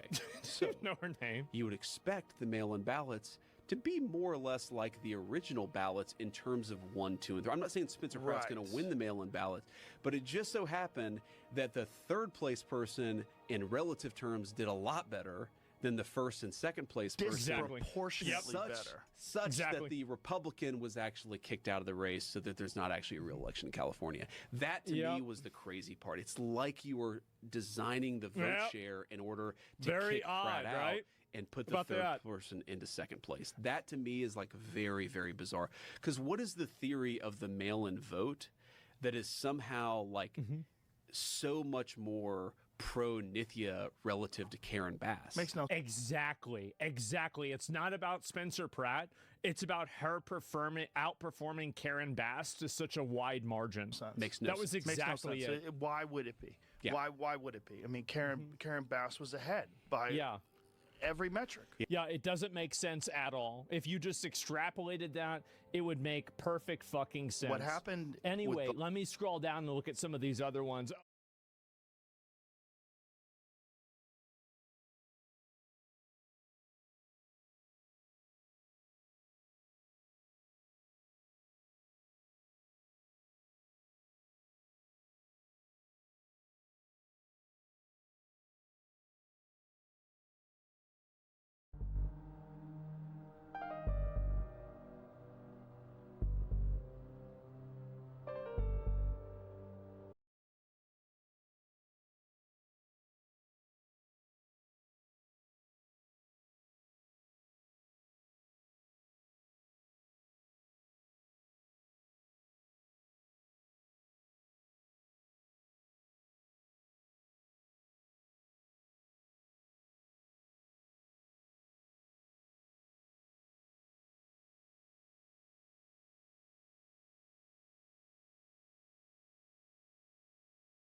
something came in like a missile. A little piece of electronic mail came in hot and heavy, hot and ready, Little Caesar style shellacking that I couldn't resist opening. Apparently there's been a big story that's blown up on TikTok about an influencer who left a 1-star review on a hair salon because she was late to her appointment, so they didn't cut her hair that day, so she started crying about it in her car and then went on this warpath against them. And I gotta tell you, I was captivated. Just went to go get my hair cut. My hair's not cut. And I will be writing a 1-star review for this place. Thank you very much. I love LA. Wow. Got me tearing up as well. It took a lot of strength to do what she did there. To be so vulnerable in a moment of crisis. Nay, tragedy like this, and to let everyone know that she will be leaving a 1-star review here, a necessary evil for what's unfolded. Now, obviously there's a lot of important questions that have been left unanswered. Why? How could this happen? Where did we all go wrong? She went for a haircut, yet no haircut was received. Haunting. That is a chilling, terrifying tale reserved exclusively for campfire ghost stories, and yet it happens to be true here. Curse this damn world to hell! As advertised, she did leave a 1-star review on this small business. She said, I had been really looking forward to my appointment with Madeline. I was coming from Vans, I don't know where that is, coming from the Vans shop, and unfortunately the universe threw every delay in my way. Heaven to Betsy, we can't even trust the universe anymore. She's trying to defy fate, but the fucking universe had other plans. No! I'm not usually late, and I was already anxious, so I called ahead of time and let her know I'd be 10 minutes late, but my ETA was potentially going up. I communicated clearly and got there as fast as I possibly could. I was informed of the 15-minute grace period and was told she had another client at 12:30. My appointment was at 11. The elevator for my parking garage didn't work, and so I ran through the mall out of breath and showed up to her chair a minute or two after the grace period had ended. She sat me down in her chair and told me she didn't think an hour 15 was enough time to give me a haircut. My hair is shoulder length. Today was my only day off, and I told her I couldn't reschedule. Oftentimes I've had to wait for other clients' hair to finish up, and I was taken aback that she was turning me away after all I did to arrive there on time. How could she? Does she not know that even though she was late, she did everything possible to get there on time? Except plan accordingly and actually get there on time? It was the fucking universe's fault, not hers! Why can't the hairdresser see that? Her lack of empathy and humanity shocked me, and I left there sobbing after planning my whole day around this haircut I was excited for. I will not be returning. Yet somehow Palpatine did return in this review to drop a picture of herself crying on the 1-star review. She slid this little nugget in there at the bottom. Now, the owner did respond to that 1-star review expressing, like, hey, sorry you're having such a traumatic experience as a result of this, I guess. And then also just reminding her that she showed up very late. According to the owner, she got there at like 11:20. Her appointment was at 11. So they didn't feel they could accommodate her for the haircut that she was looking for and the time that they had, which was like an hour 15, hour 30, whatever it was. So they tried to reschedule, which didn't work here. Honestly, I thought the response from the owner was totally fine, given how dramatic the 1-star review that they're responding to is. Also, if you were planning your whole day around that haircut, why not get to the appointment on time? If your whole day revolves around that haircut, why couldn't you get there on time? The entitlement is unbelievable, but it only gets worse because she gives a response video to all of this because apparently it became a pretty big story on TikTok. So she wanted to share her side of things to get people rallying behind her in her corner. It flopped. That shit was like a Morbius level flop when it comes to a response. Here it's about as bad as you could have made it. Girl that was crying is back to give you a real explanation this time. The reason I haven't yet is I just wasn't sure if that was something that was worth it for me, especially now that I know people have seen me crying. Immediately, the way she kicks this off about, like, well, now that people have seen me crying, I guess I have to. You made the video! You posted the video. It wasn't like some kind of leak or something of some kind of secret, that was uncovered by DARPA or some shit. Or like redacted files that just came out into the light. You posted it proudly. It's still on your page. Like, what do you mean? It's not like this is just something people, fucking found that you tried to keep buried. You posted it, and you even posted a follow-up video calling people incels when they came through and expressed, like, their thoughts on it. So, like, what are you talking about? The way she's immediately framing this, like, okay, guess I have to now since you say I saw me crying, which I didn't want anyone to ever see, then just don't film that video. Like, it's just that easy. It is so easy, actually, to avoid filming yourself crying. And also, it's not a quick explanation, and most of you are going to hear the first part and be like, you're the problem, and then they're going to leave. So to anyone that actually wants to hear what happened and you stick around for like the whole story, this is for you. It's going to be a little long, so buckle up. Hey, don't you worry. I've already buckled my seatbelt. I'm in it for the long haul here. And spoiler alert, first part, second part, third part, fourth part, all of it, no matter how you spin it, you are the problem with it. Like, I know you don't want to admit it, and it's very clear by the end. She even gives a big fuck you again to the small business and the hairdresser. She still can't wrap her head around the fact that it is her fault. like she was the one that was wrong. The day of the appointment comes around, and I get in my car, I put in the place, and it says 11:04 is my ETA. My appointment was at 11. But I know that it's rude to be late, even if it's like just a little bit, and I am really good about not being late, and it makes me really anxious because I had a mom growing up who was late to everything. You know how it is. And so I call, and she doesn't answer, and she calls me back once I'm on the highway. But before I get on the highway, if you live in LA, you know, there's this stupid fucking series of lights to get on the highway, and essentially I was stuck at the light for 5 light cycles. Hold your horses. You've already told on yourself. So you put in the address and your ETA was 11:04.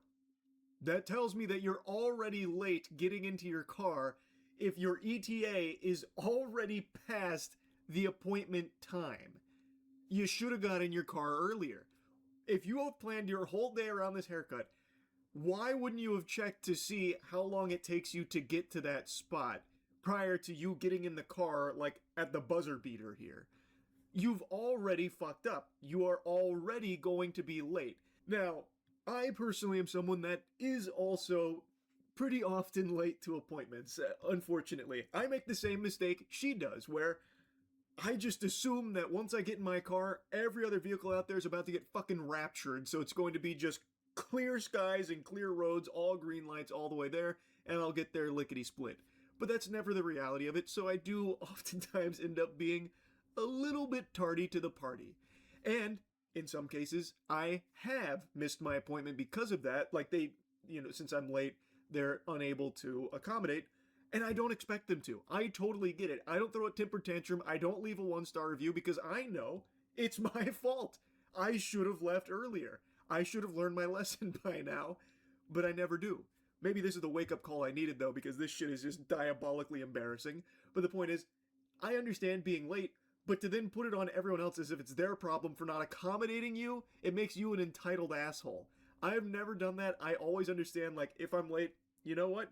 They might just say, like, hey, we don't have time for that, and that's totally fine. They're 100% in the right for that, and I'm wrong.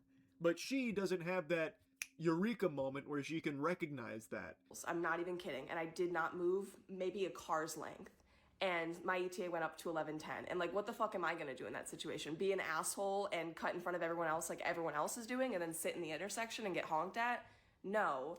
The only option was just to sit there, really. Like, how else am I gonna get there? I have to go on the highway. Well, here's the thing, actually, and it's a crazy concept, so bear with me. It might sound like I'm on the crack pipe, but get a load of this. You leave earlier. Like, it's not a crime to show up early to an appointment. You could have got there before the appointment instead of like 11 o'clock sharp. You could have got there a little bit early. Maybe they even take you back early if they've got time. So you wouldn't have even needed to worry about being stuck at, the light for so long if you had just left earlier. Like, you can keep trying to put it on the universe, but it was very easily avoidable, especially since you apparently planned your whole fucking day around this haircut. And of course, there's also highway closures. And so she calls me back. My ETA still says 11:10, and I tell her I'm doing my best to get there on time, and that I'm afraid that the ETA might go up a little bit more because the traffic was like really bad. You know, when you're on maps and it says like police reported ahead, are they still there? That happened 4 times too. Like, everything that could have happened to stop me from getting there on time did happen. Excuse after excuse after excuse after excuse after excuse.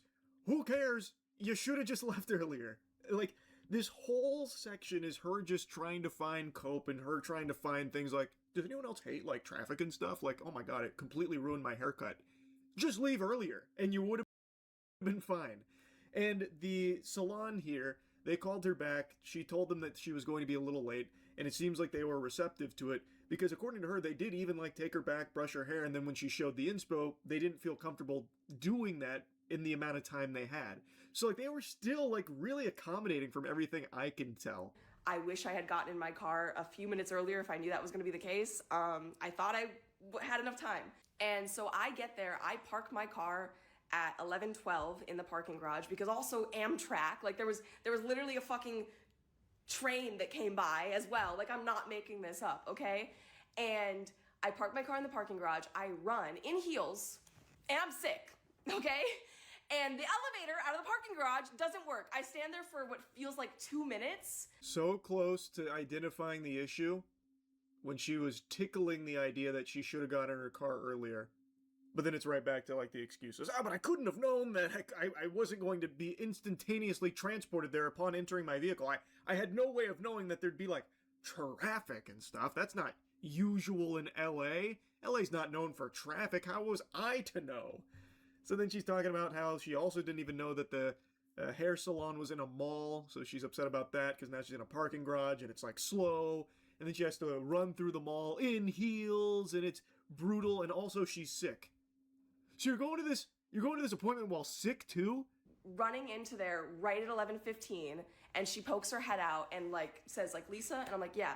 And so I swear to God, at the latest, it was 11:16 that I was in her chair. At the very fucking latest, okay? Not that that matters, you would think, but it does. And so she sits me down in her chair, offers me water, brushes my hair, asks me what I want. The gall of her to do those things, to give you a beverage, to brush your hair, and ask you what you want? Who does she think she is? Oh my god, the chutzpah! What a monster! The way she's describing this, it's like she was doing a bad thing. Like the hairdresser, she gave me water and stuff and, like, brushed my hair. What the fuck? I don't know why she's acting like that. And it does matter, by the way. You're very late. And what you wanted done with your hair isn't something that they thought they could do to a high quality standard in the amount of time they had before their next client. You were late. Like, it's just that simple. I show her the inspo picture. The vibes are like, and, like, just not great customer service, right? And then she's like, I'm gonna be honest with you, I don't think I can cut your hair in an hour 15. And then she says that, like, she doesn't want to rush it and, like, do a bad job, which is fair. And then she's like, and that's not fair to my other client at 12:30. I don't know what to say to that. Like, how can you not know what to say to that? It's like the easiest response ever. Okay, I understand. Yeah, I should have been here on time. So how can we reschedule?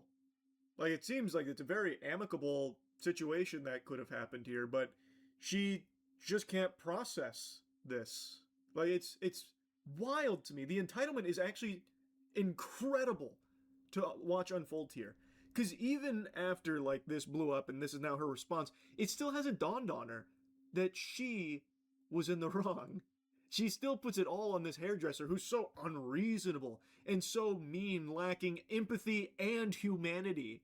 What the fuck? It's so fascinating to see here. And then she's like, yeah, just clearly not great customer service. After she's just described that they're bending over backwards now, she's very late to this appointment, but they're still taking her back, giving her water, brushing her hair, and trying to do the haircut that she is wanting to a high level. But They didn't feel confident that they could, so they're now trying to reschedule for a different day so they can. And she's upset about that. Would you have rather they have done this haircut shittily? Would you have rather had a bad haircut as opposed to no haircut at all? I don't understand. Like, this feels so reasonable and, like, I think very understandable from the hair salon here. I also love how she keeps pointing out, like, LA this, LA that, about, like, how awful LA is and how different LA is from Wisconsin, where she's from, which she'll get into in a moment. But she's, like, the most LA person I've seen in a while. Like, this is the quintessential, like, douchey, entitled LA attitude that has become, like, a meme. And she is just fully, unironically expressing that exact trope. You are the embodiment of that LA attitude that people criticize a lot.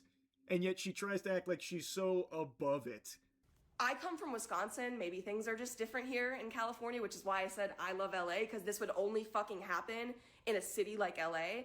In Wisconsin, like I said, my mom is late to everything. I'm not saying it's a good thing. I'm not saying it's like it should be this way, but I swear to God, people are late for hair appointments all the fucking time, or even if they're on time, sometimes it goes over, and the next person just sits there and waits for a few minutes, and it's like not a fucking big deal, right? And so she says, I'm gonna have you come back tomorrow. No, it's not really like a Wisconsin versus LA thing. It's more of just like a normal human thing, like across the globe. If you're really late to something, they might not coddle you and move mountains to ensure that you are accommodated, even though you have shown disrespect and lack of care by being late. Like, I feel like that's not really just LA exclusive. That's pretty much anywhere if you're really late to something. Now, some places, as she mentioned, will do what they can to still, fulfill that, even if you are very late. But it shouldn't be an expectation. That's sometimes happens, sure. Most times probably doesn't. And that's fine too. In fact, that's kind of the way it normally is. If you're really late to something, tough luck. Should have been on time. Kind of just the way the world goes. And then I left a review, and they responded and then deleted it.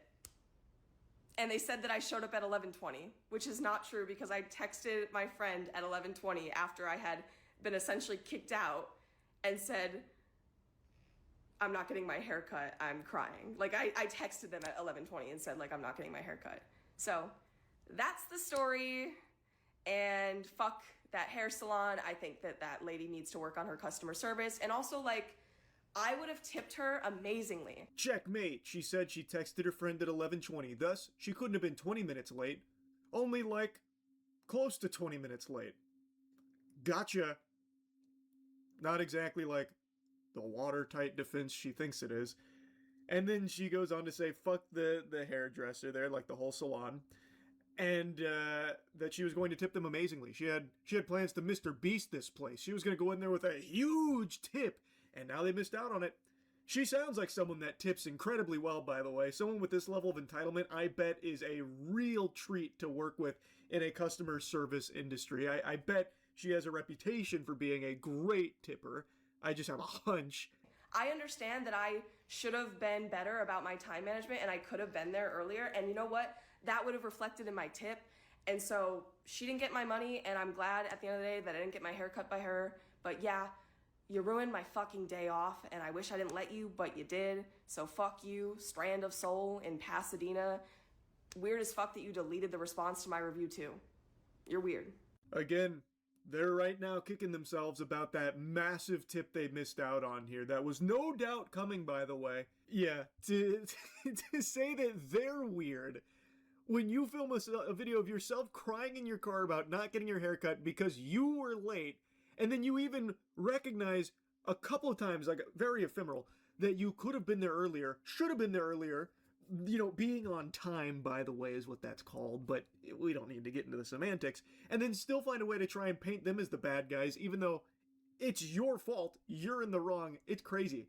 She signs off with a big fuck you to them and calling them weird, saying it's weird they deleted their response to her review, which I don't think they should have deleted it for what it's worth. I imagine they were probably worried that it'd look bad on them as a business to be engaging with someone with this level of, like, delusion. Like, maybe it would reflect poorly on them as a business if they're in there, like, I don't know, fighting in the reviews, even though they weren't fighting. I thought their response was totally fine. But I can understand that maybe there was the thought that maybe this would be perceived poorly by someone coming in, so they deleted it. But I don't think they did anything wrong. I don't think they needed to delete it, but they're not weird for it either. Their response was fine, and I don't know why she keeps trying to claim that they're weird. You were late. You were very late to your appointment. They didn't think they had enough time to do your hair to the high quality standard they want to hold themselves to, I imagine, so they didn't feel comfortable doing it and tried to reschedule, which you weren't receptive to. It's that simple. If you got there earlier,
fucking good news. Andy Serkis interview about his upcoming Lord of the Rings movie. Andy Serkis defends lack of diversity in Lord of the Rings cast. Well, what? This is a summary. And lack of diversity for Hunt for Gollum. Tolkien himself was influenced by a lot of Norse mythology. There's a lot of that feeling. The Shire feels very white, you know? They're not very concerned with what goes on beyond the borders of the Shire, but they do know that they don't want people coming in. Yes, there have been criticisms, he says, acknowledging arguments for now almost a quarter of a century old. This particular film somewhat acknowledges that, but I don't think that we'll be doing politically correct, just casting for the sake of casting and ticking boxes version of the film, so it's only where it's relevant, basically. Thank God. People are finally tired of this shit. I feel like I've been an elf my whole life, so it feels very validating to go and actually be able to do it as a job. I'm a huge fan of Lord of the Rings. I'm a huge fan of Andy. And so I think just being able to be a part of this world and to inhabit this character is a dream come true. This is the teaser. This is the Hunt for Gollum. Here we go, onto the mocap stage for day one. Thank you, everyone. Standing by to shoot. Very exciting. And roll camera.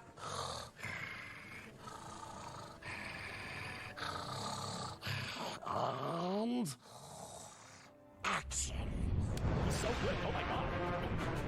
Jesus. Bro, he just turned it on. The entire Lord of the Rings team who worked on the originals are reassembled for a start. It will feel like a proper Middle-earth film, there's no question. A lot of the filmmaking techniques harken back to the first trilogy. So I think it'll be a great marriage of a new story and an intimate story within the lore and world of the Middle-earth that we all love. That's insane. I didn't know they had all those people coming in. Is this the... Oh my God, that's him from back then? That then became Gollum. He was almost cast from the second that we met him. Oh my God, he's so good. And it was really in that audition that I came to realize something that it never really occurred to me, and that the voice and the facial expressions and the energy are related. His approach was so intense, and he gave absolutely everything every day and physically. Yeah, some of these people put so much work and time and effort into this, it's insane. I think it's awesome, man. The Guardian already hates the idea of this movie, so it has a possibility of being good. That's always a good sign. Previous Lord of the Rings film, made before colorblind casting became common. I don't think they're doing colorblind casting, because every single time you never have any of the universally evil or bad characters that are being race swapped. It's always the morally good, universally good characters. I can very clearly see that you are trying to change and give ownership of these different myths and these stories. It's about ancient Europe. Like, that's what it's about. There weren't any black people there. That's just the way it is. I think that everybody knows that that's what's happening, and I think that's the reason why people have been so far against it.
Last year, the Dark Energy Spectroscopic Instrument, DESI, made headlines around the world with its enormous map of the universe that hinted that dark energy, the mysterious something causing the expansion of the universe to accelerate, might actually not be constant. And just last month, another giant cosmology experiment released its final results, the Dark Energy Survey, DES. Its results are intriguing, but did they confirm DESI? Well, we'll see. But there's also a much more interesting question, which is why are these completely different scientific studies so much more powerful in combination than any one study on its own? The answer brings us to the heart of what science really is.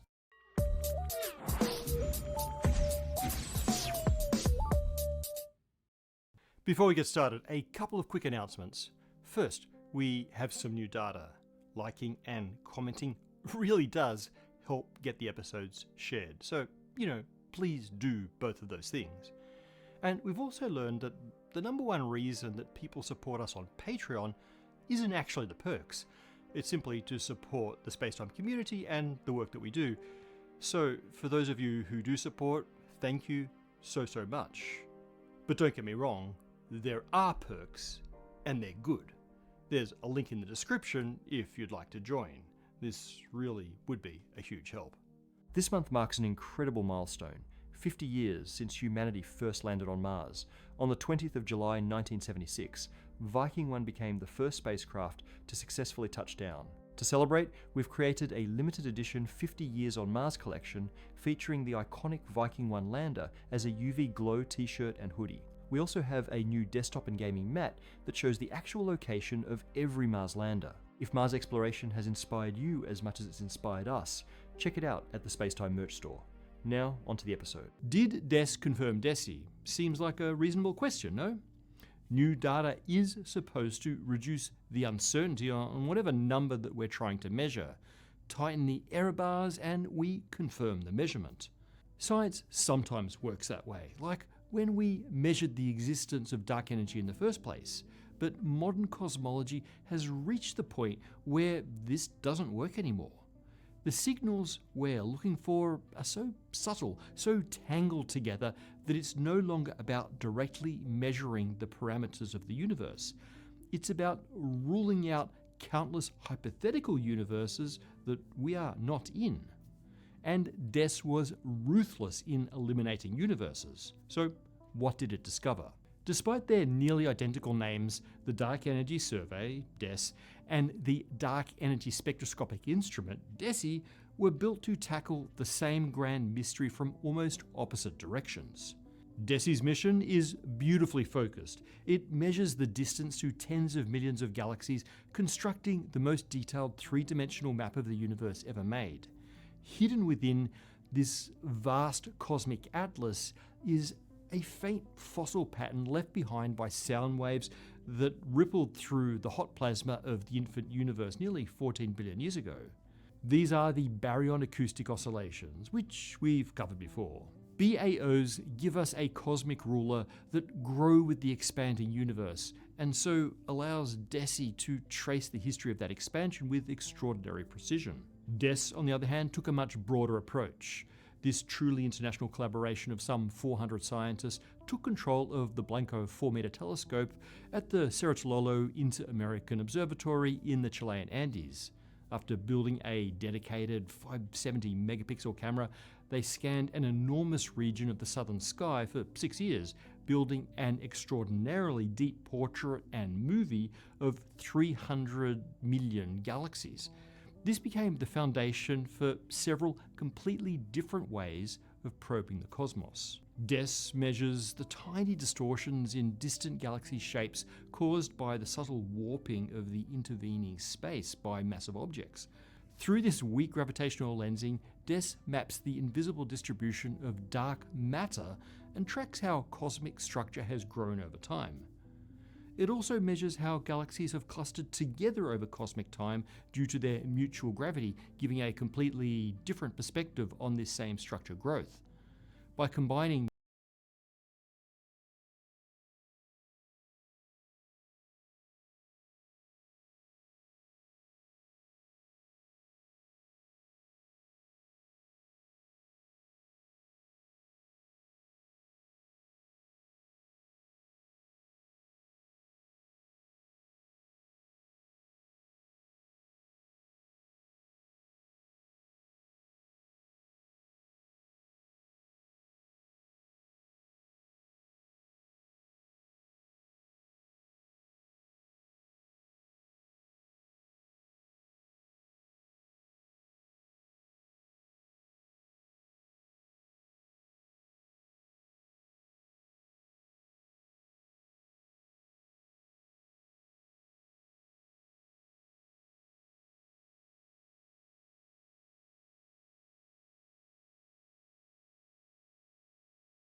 those two measurements through galaxy-galaxy lensing, Des also connects the visible galaxies to much larger halos of dark matter that surround them. And Des also discovered and monitored thousands of Type 1a supernovae, which allowed it to measure the expansion history of the universe by determining the distances to these exploding white dwarf stars. And by the way, this is exactly how dark energy was first discovered. And finally, Des even measures the same ancient baryon acoustic oscillation pattern as DESI, but with a completely different observing strategy. So DES is really an entire laboratory of cosmological probes built from one extraordinary survey of the sky. DESI, meanwhile, takes one of those probes and pushes it farther than anyone ever has. But why try to measure dark energy by so many different methods? It's not because we're worried that any one of those methods might be wrong, at least not mostly. It's because each one tells us something slightly different about the universe, and it's only in the combination of all of our cosmological probes that we find the answer that we were looking for. The truth is, there's no one experiment that actually measures dark energy. Instead, we observe galaxies and their distances to each other, and the tiny distortions in their shapes and the faint flashes of exploding stars. We observe the minuscule temperature fluctuations in the oldest light in the universe, the cosmic microwave background. None of these directly measure dark energy. Instead, each measurement is influenced by a set of unknown cosmological parameters that together determine the way the universe expands and how structure forms, which in turn drive the observables that we can collect. It's these cosmological parameters that we really want. Things like the proportions of dark energy to dark matter to regular matter to light to neutrinos, or the expansion rate at the beginning of the universe and the slowing and speeding of that rate due to gravity and dark energy, and importantly for today, the parameters of the equation of state that determine if and how dark energy changes over time. The subtler details also of how light and atoms and dark matter and dark energy interact with themselves and with each other. Each tiny variation in the configuration of these parameters represents an entire possible universe. Cosmology is about figuring out which of these infinite possible universes we are in. But we can't do that just by measuring the cosmological parameters one by one. There is no observation that will give us these parameters. Instead, we use our observations to determine which hypothetical universes we are not in, over and over and over until we're left with only the universe that we are in, like a cosmic game of 20 questions. The cosmological parameters that are of the most interest to Des and DESI are the parameters of the dark energy equation of state. This is perhaps the simplest way to describe a changing dark energy. We have the baseline dark energy strength, omega 0, and the rate of change of dark energy, omega A. Before we ever discovered dark energy, as far as we knew, we might have been in any one of a vast distribution of possible universes in the space defined by these parameters. With the first observations of white dwarf supernovae, we culled huge numbers of these universes to demonstrate that we're in a universe with at least some dark energy. The supernova studies had asked the universe a question. They asked, how has cosmic expansion dimmed distant supernovae? The universe answered in a way that many possible universes couldn't have answered, so we were able to eliminate those universes. Then the cosmic microwave background studies asked a different question. What did the early universe look like? The answer to that rejects different universes. The baryon acoustic oscillation studies, like DESI, ask, how did the fossil patterns from the early universe expand? Again, different hypothetical universes are eliminated. DES asks some of these questions and also asks how dark matter has warped galaxy images and drawn galaxies together against that expansion. Again, counterfactual realities were slain by DES in this case. In the end, we're left with a much smaller pocket of possible universes where the cosmological parameters are now much more tightly constrained than they were before we began this. Here's an analogy. I'm thinking of two whole numbers between 1 and 10, and you can ask a series of questions to figure them out, but you can't ask what the actual numbers are. Let's say you ask, what's the sum of the numbers that you're thinking of? I tell you that it's 10. You immediately know that the numbers are either 1 and 9, or 2 and 8, or 3 and 7, or 4 and 6, or 5 and 5.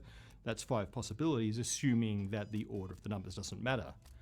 Or you could instead ask, what is the product of the two numbers? And I tell you that it's 24. So that could be 4 and 6, or 3 and 8. Two options. But only one of the answers to the second question is consistent with the answer to the first question. My numbers have to be 4 and 6. Only by asking multiple questions can we infer the original numbers. In this analogy, the numbers are our cosmological parameters, and the function, the sum or the product, is one aspect of the complex physics that turns those numbers into observables. For example, one function might be the question, how do cosmological parameters govern dark matter halo growth and so warp the shapes of distant galaxies through weak lensing? Or how do they determine baryon acoustic oscillation formation and then expansion? Unfortunately, we don't get to choose these functions or questions. They're what the universe offers us. When we come up with a cosmological probe, we're identifying observables that best pry the cosmological parameters in the context of all of the other available probes. What we're trying to do is to minimize what we call degeneracies. In the context of our cosmological probes, degeneracies are the multiple plausible cosmological parameters that could have led to the same observations. Like how there are several combinations of whole numbers that sum to 10. Sometimes a given probe is good at constraining one cosmological parameter over others, but sometimes a probe contains a combination of parameters without giving any single constraint. We want a combination of probes that whittle down the degeneracies and leave us with a tight constraint on the parameters that we're interested in. All we need to do is to combine the data sets from these different probes. But there's a major challenge with combining data sets this way. These various cosmological probes are not independent of each other, and so we can't combine the constraints they give us in a simple way. These different probes may observe many of the same galaxies, or may rely on the same potentially biased distance calibrations, or they may make similar assumptions about how galaxies form and evolve. That means some of their uncertainties are also shared. In statistics, those shared uncertainties are called covariance. Ignoring covariance is a bit like polling 100 people who all got their news from the same rumor. You think you have 100 independent opinions, but really you've only measured the same bias 100 times. So before cosmologists compare two experiments, they have to figure out exactly how much information is genuinely new and how much information they've effectively counted already. It turns out that understanding those relationships between datasets is just as important as understanding the datasets themselves. In modern cosmology, the challenge isn't simply collecting more evidence, it's making sure every new piece of evidence is genuinely asking a different question. But in the end, reality is self-consistent. There aren't separate universes for DESI and DES, or for supernovae and the CMB. There's just one universe, and it will always give consistent answers to the questions we ask of it. We just need to choose the right questions that allow us to efficiently rule out the universes that could not have provided the answers that we received. So, what happened when DES finally asked its questions of the universe? Analysed on its own, the new DES results are beautifully consistent with the standard picture of cosmology. A universe dominated by a cosmological constant still provides a perfectly good description of everything DES has observed. It very slightly favours a changing dark energy. Now, DESI is similar. Consistent with the standard cosmology, there are surviving universes whose physics is exactly what we thought. But there are slightly more surviving potential universes whose dark energy is actually diminishing. Remember, DES wasn't built to verify DESI or vice versa. Both were built to interrogate the universe in different complementary ways. That means that together they have the power to eliminate more possible universes than either in isolation.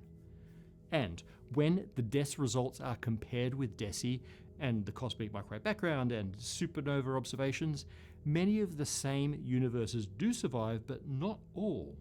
Further universe culling pushes us slightly further towards favouring a decreasing dark energy. Not enough to rule out physics as we thought we knew it, but the intrigue does increase. DES independently points to the same exciting region of parameter space as DESI, which is extremely important to rule out bias, while also shaving the edges of the parameter space, because DES does have different degeneracies to DESI. The several different questions asked by DES and DESI were answered consistently by a smaller and smaller fraction of possible universes. Perhaps the most exciting science result from DES, though, is that the intriguing hints from DESI weren't immediately ruled out or disfavoured. That could have happened and would have meant that some bias in the DESI method was probably at work. No, that island of intriguing universes with decreasing dark energy is still in play. So what's next? Well, we ask more questions of the universe. We give those counterfactual universes more chances to fail our grilling and get eliminated. That's why the next decade of cosmology is going to be incredible. The Rubin Observatory will discover billions of new galaxies and measure the changing universes with unprecedented depth, monitoring it over a decade. Euclid is already in space, mapping a vast patch of the sky with incredible spatial resolution.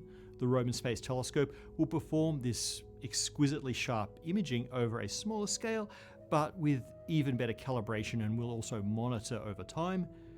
DESI will continue expanding the largest three-dimensional map of the universe ever assembled, and will continue culling universes. Modern cosmology is really a beautiful example of how humans have always learned about nature. We know in our hearts that there's a world out there and that the world is self-consistent, and when we ask questions of it with our senses and with our experiments, it'll tell us the truth. We believe in the model of the world that never fails a test, never answers wrong. Every independent line of evidence needs to agree on the same story. And even when we think that we have the story, we keep asking questions. At the frontier of science, the hardest part isn't discovering something new, it's convincing ourselves that we haven't fooled ourselves.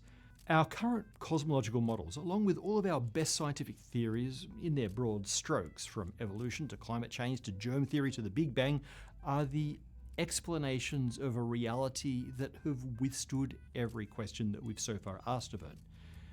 But these also still represent families of prospective universes that still need whittling down.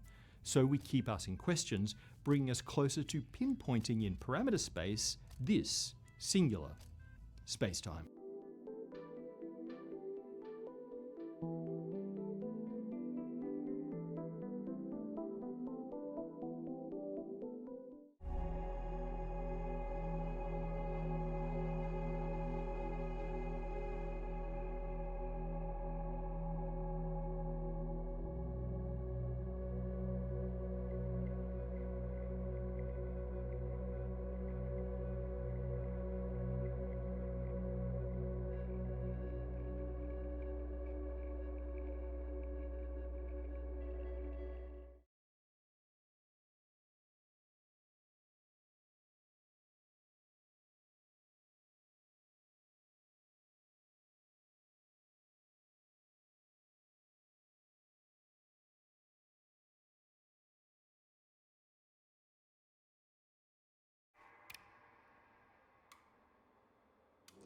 How can something infinitely huge turn out to be smaller than an atom without even shrinking?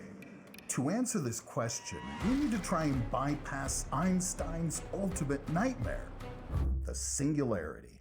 Welcome to time zero.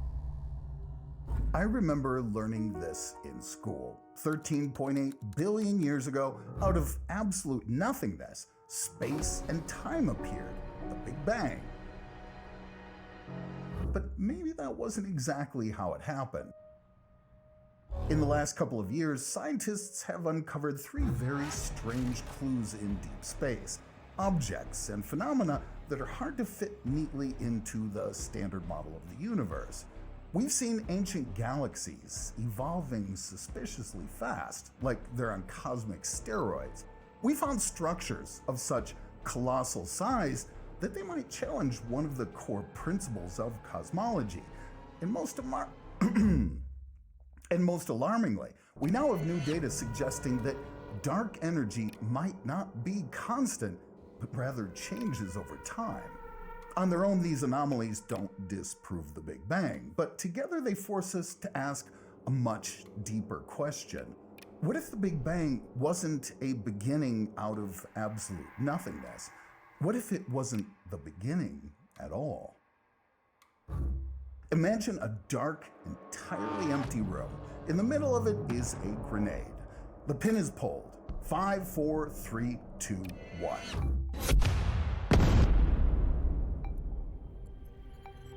This is exactly how pop culture pictures the Big Bang.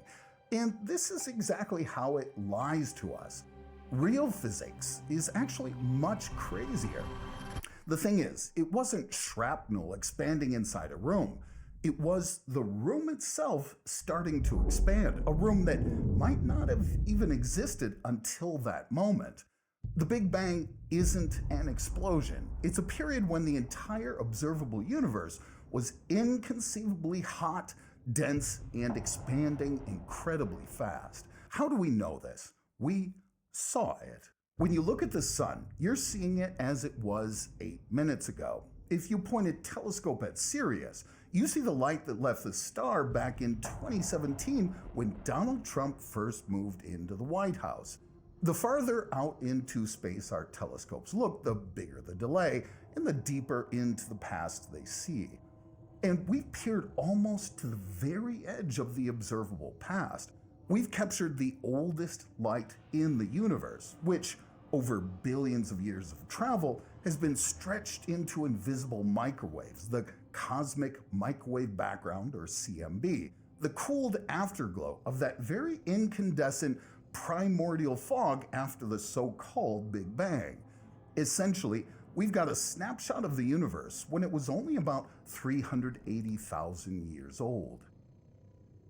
Physicists have calculated the nuclear reactions of the early universe. If space truly was ultra hot and dense, then in those first few minutes it should have left behind a chemical fingerprint, roughly 3/4 hydrogen, almost 1/4 helium, and tiny traces of other light elements. When astronomers turned their telescopes towards the oldest, most pristine gas clouds in deep space and broke down their light into a spectrum, they saw exactly those numbers. This ratio became one of the key pieces of evidence that the Big Bang is not just poetic metaphor, but a real hot phase in the history of the universe. But if you start mathematically rewinding this expansion to peek at the very beginning, Einstein's general relativity drives us into a dead end. The equations formally lead us to a state where the entire observable world collapses into almost zero volume, and density and temperature tend towards infinity. The math starts dividing by zero, while gravity and temperature shoot off into infinity. This state is called a singularity. And by the way, if you want to know something about physicists, they hate infinities.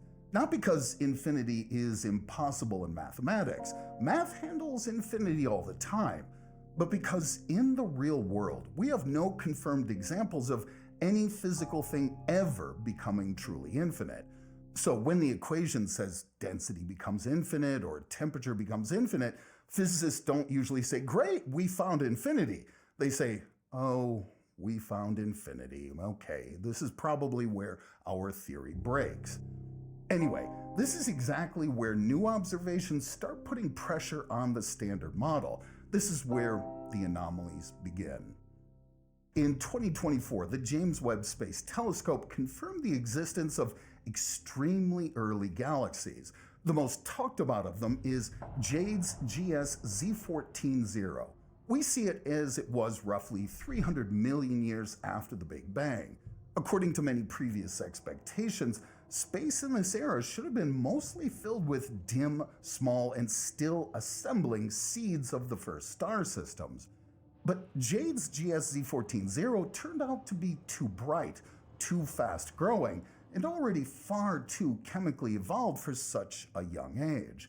Further analysis of its light revealed signatures of heavy elements, including oxygen, and elements like that don't just appear in empty space on their own. They first need to be synthesized inside stars, and then ejected into the interstellar gas through powerful stellar winds and supernova explosions. Meaning, in just the first 300 million years, the universe had already managed to form stars, burn through their nuclear fuel, enrich the gas with heavy elements, and assemble a bright galaxy out of that material.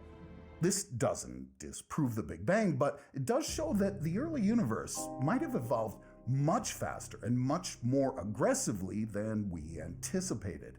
Jade's GS Z14-0, that's a mouthful, looks like it was given an illegal dose of steroids. The second anomaly concerns the very scale of the universe. The standard model of the universe assumes that on sufficiently large scales, matter is distributed roughly evenly. Imagine a well-blended pureed soup. Up close it still has some fine texture, but if you take a giant scoop from one side of the pot and another from the other side, on average they should look the same. The same goes for space. If you take an imaginary cube of space, 1 billion light years across, it should contain roughly the same number of galaxies anywhere you look. But recently astronomers discovered the so-called Big Ring, a colossal pattern in the distribution of galaxies and intergalactic gas spanning about 1.3 billion light years in diameter. And right next to it, they found the Giant Arc, stretching over 3 billion light years long. For scale, the Milky Way is about 100,000 light years across. These patterns are tens of thousands of times larger than our galaxy. Finding a structure like this is like suddenly discovering a whole massive potato in your perfectly blended pureed soup. Important note here, this isn't necessarily a single solid object like a giant galactic chain. Rather, it's a massive pattern in the distribution of matter. But if this pattern isn't a fluke, the problem becomes kind of serious. The universe might remain lumpy, even at scales where our models say it should already be smooth. And the most intriguing anomaly appeared very recently, when the DESI project published new results on dark energy. Oy, dark energy. Okay, so to understand why physicists got so anxious about this, we need to make an honest disclaimer. No one has ever actually seen dark matter or dark energy. These are working labels for two invisible components we added to our picture of the universe, because without them, the observable universe simply doesn't match the equations. Galaxies rotate as if they contain extra hidden mass. We call this dark matter. And the expansion of the universe is accelerating, as if space itself contains some unknown factor pushing the cosmos apart. We call this dark energy. Since the late 1990s, cosmology has largely treated dark energy as an unchanging constant, a force that pushes the cosmos apart with the exact same density everywhere and always. But DESI built an ultra-precise 3D map of millions of galaxies at various distances from us. Physicists use these galaxies as mile markers on a giant cosmic highway. Imagine you're driving a car and the gas pedal is locked in one position. You can confidently predict where you'll be in a minute or in an hour. In the exact same way, scientists calculated exactly where ancient galaxies should be located if dark energy is always constant.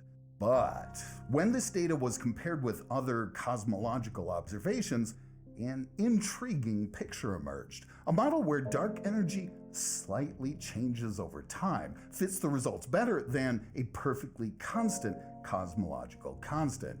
During certain periods of history, the cosmos expanded a bit slower, and then in others, faster than the formulas demanded. Essentially, the car that was supposed to be moving at a constant speed was actually changing its pace.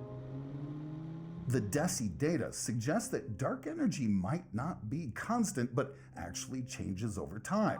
This isn't a definitive discovery yet, but if the results are confirmed, the standard model of cosmology will have to be significantly extended or even entirely rewritten. What a mess. Individually, these three anomalies are just oddities, but together they sound like a verdict. They tell us that the beginning of the universe was structured in a much more complex way, and to understand exactly how, modern physicists are proposing 5 radical escape plans from this mathematical dead end. The first hypothesis, let me check something. No.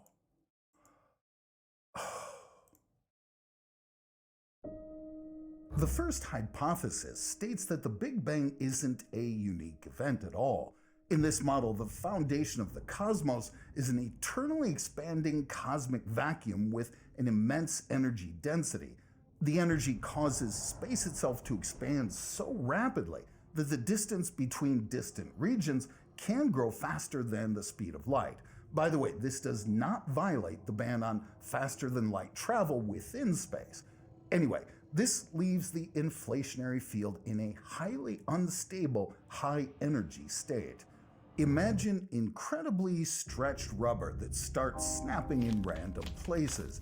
At these points, the field abruptly releases its energy, transforming it into a hot, dense plasma of matter and radiation, and a localized Big Bang-like event occurs. Our universe in this model is just one bubble universe among countless others, a region where inflation locally ended, and the field's energy became the hot matter and radiation that would eventually form galaxies and stars and planets and us. It elegantly explains many properties of the early universe, but there's a catch. The inflating space between these bubble universes, all the rest of the rubber, can expand faster than the speed of light. This means we are forever locked in here in our bubble universe. We likely won't be able to directly see neighboring bubbles. The light from those regions will simply never reach us. Scientists have tried looking for indirect traces of this in the CMB, the cosmic microwave background, but there's no convincing signal yet. Eternal inflation might have to just remain a beautiful, yet incredibly hard or impossible to test idea, which forces us to keep moving. What if Einstein's equations hit a dead end near time zero purely because space and gravity aren't what they seem? To understand this idea, think of VR headsets. You have flat displays right in front of your eyes, but the code renders the image in a way that your brain perceives depth and distance and volume. You stand at the edge of a virtual cliff, your palms sweat, your heart races. You physically react as if the world is real. But in reality, you're just looking at flat screens and calculations on a chip. The holographic principle proposes a similar but much more radical idea. Maybe our 3D reality could be described through information encoded on a boundary with fewer dimensions. By the way, if all this talk of extra dimensions is making your head spin, check out my previous video on spatial dimensions.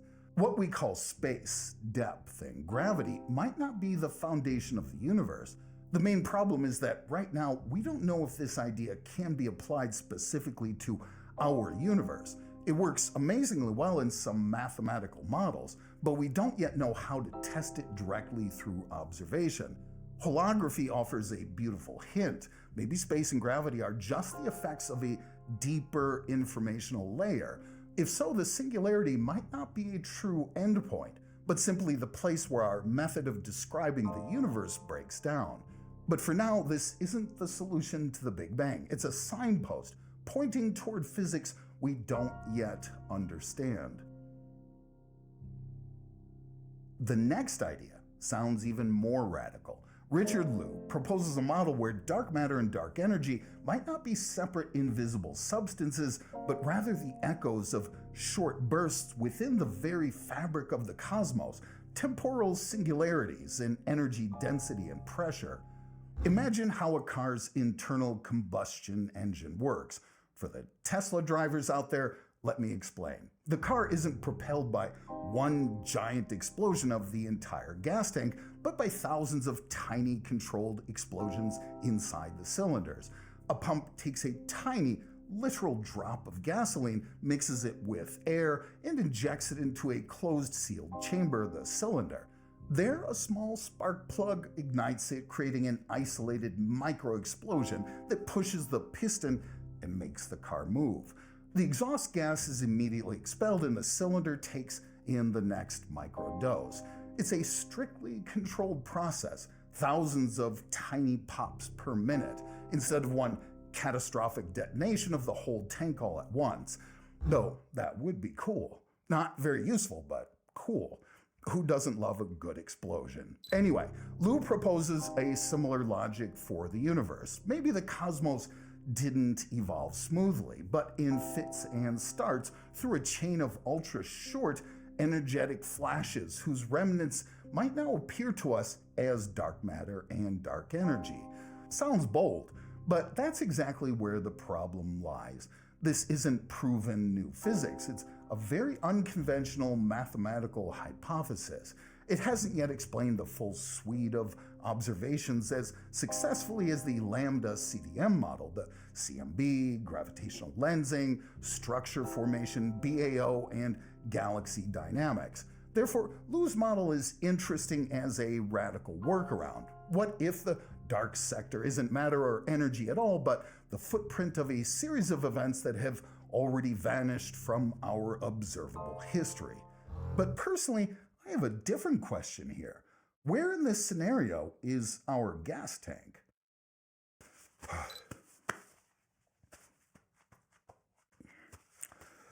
It's so hot, I have to turn the air conditioning off so it doesn't get picked up by the mic, and it gets so hot in here.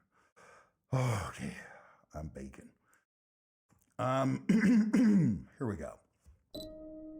The next idea sounds almost like a cosmic reboot. Instead of an absolute beginning, it suggests that before our expansion, there might have been a phase of contraction. The universe didn't simply emerge from nothing. It was shrinking, getting denser and hotter, but at the very last moment, it didn't collapse into an infinite density state. This is where different versions of the bounce come in. In Steinhardt's cyclic models, the universe goes through phases of expansion, slow contraction, and renewed expansion. And in loop quantum cosmology, the very geometry of space at the smallest possible scales becomes quantized. In loop quantum cosmology, space behaves as if it has fundamentally tiny pixels, quantum cells of geometry. Think of a digital photograph. From a distance, it looks perfectly smooth, but zoom in all the way and the pixels appear. And you can't compress a pixel into anything smaller than a pixel. The same applies here. When the universe contracts to extreme density, the quantum structure of space might hit its absolute limit. Classical gravity can no longer just crush everything down to zero, and the contraction turns into a bounce. This transition is what we might have mistaken for the Big Bang. And here's why this idea is so tempting. It offers a whole new way to look at our three anomalies. Then the James Webb galaxies wouldn't necessarily have had to start from an absolute blank slate. If some fluctuations or initial conditions survived the bounce, those early galaxies might have gotten a little cosmic head start. The logic is similar for the Big Ring and the Giant Arc. Such mega patterns could be imagined as relics of a more ancient cosmic prehistory. Not the galaxies themselves from a previous cycle, but the imprints of the conditions from which the matter of our cycle eventually grew. And even the DESI data becomes particularly intriguing here. If dark energy really does change over time. It doesn't prove a bounce, but it makes cyclic scenarios much more interesting. In them, the fate of the universe might depend not on an eternal constant, but on a dynamic field that alters the course of cosmic history. But this still isn't proof.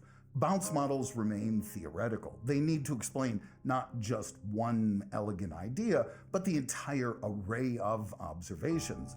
For now, the standard lambda CDM model still handles this better. But if the Big Bang really did have a flip side, then the beginning might not have been the birth of the universe, but simply the moment when contraction turned into expansion. The fifth and most intriguing model was proposed by Nobel laureate Roger Penrose. Unlike Steinhardt's approach, in his model, the universe never actually has to contract. It expands forever. Over time, the last stars will burn out and black holes will evaporate through Hawking radiation. And if, in the ultra-distant future, massive particles decay or lose their relevance, the cosmos will look more and more like a void filled mainly with radiation, photons. And this is where pure physics steps in. Remember Einstein, for particles moving at the speed of light, time effectively doesn't pass.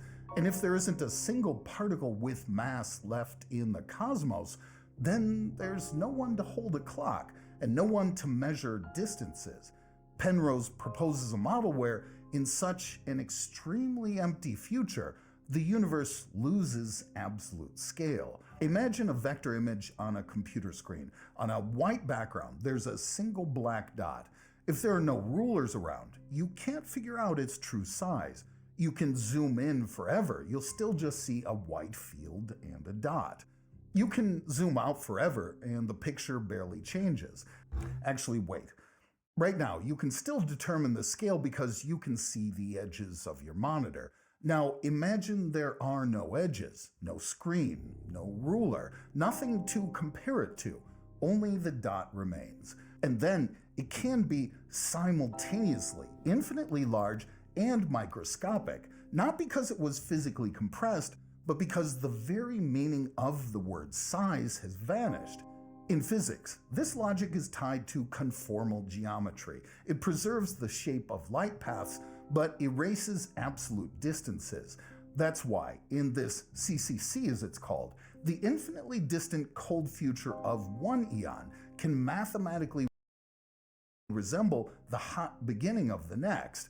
It's as if the cosmos reboots its scale. But where does the heat of the new Big Bang come from then? In Penrose's model, the energy of the old eon doesn't just disappear. Radiation from stars, gravitational waves, and the final evaporation of black holes remain part of this ultimate picture. When scale is no longer absolute, the infinitely diluted future can be recalculated in such a way that to the new eon, it looks like an ultra-hot, ultra-dense beginning. Not like a normal compression of the universe into an atom, but like a changing of the very ruler the universe uses to measure itself. Penrose calls one such cycle an eon. If we apply this idea to our anomalies, it becomes incredibly alluring. The early galaxies, the giant structures, and the strange traces in the CMB could be imagined as faint imprints of events from previous eons. For example, the final evaporation of supermassive black holes. But this is not yet proof. Penrose and his colleagues did search for such traces, so-called Hawking points, in the cosmic microwave background. However, independent analyses have not yet made CCC a widely accepted model. Standard cosmology still remains much more rigorously tested. Therefore, CCC isn't the definitive solution to the Big Bang. It's just one of the most beautiful and audacious attempts to say perhaps the beginning wasn't the birth of time, but a transition between two different ways of measuring the same underlying physics. These ideas all sound very different: eternal inflation, holography, temporal singularities, the Big Bounce, and Penrose's eons, which I personally find the most elegant.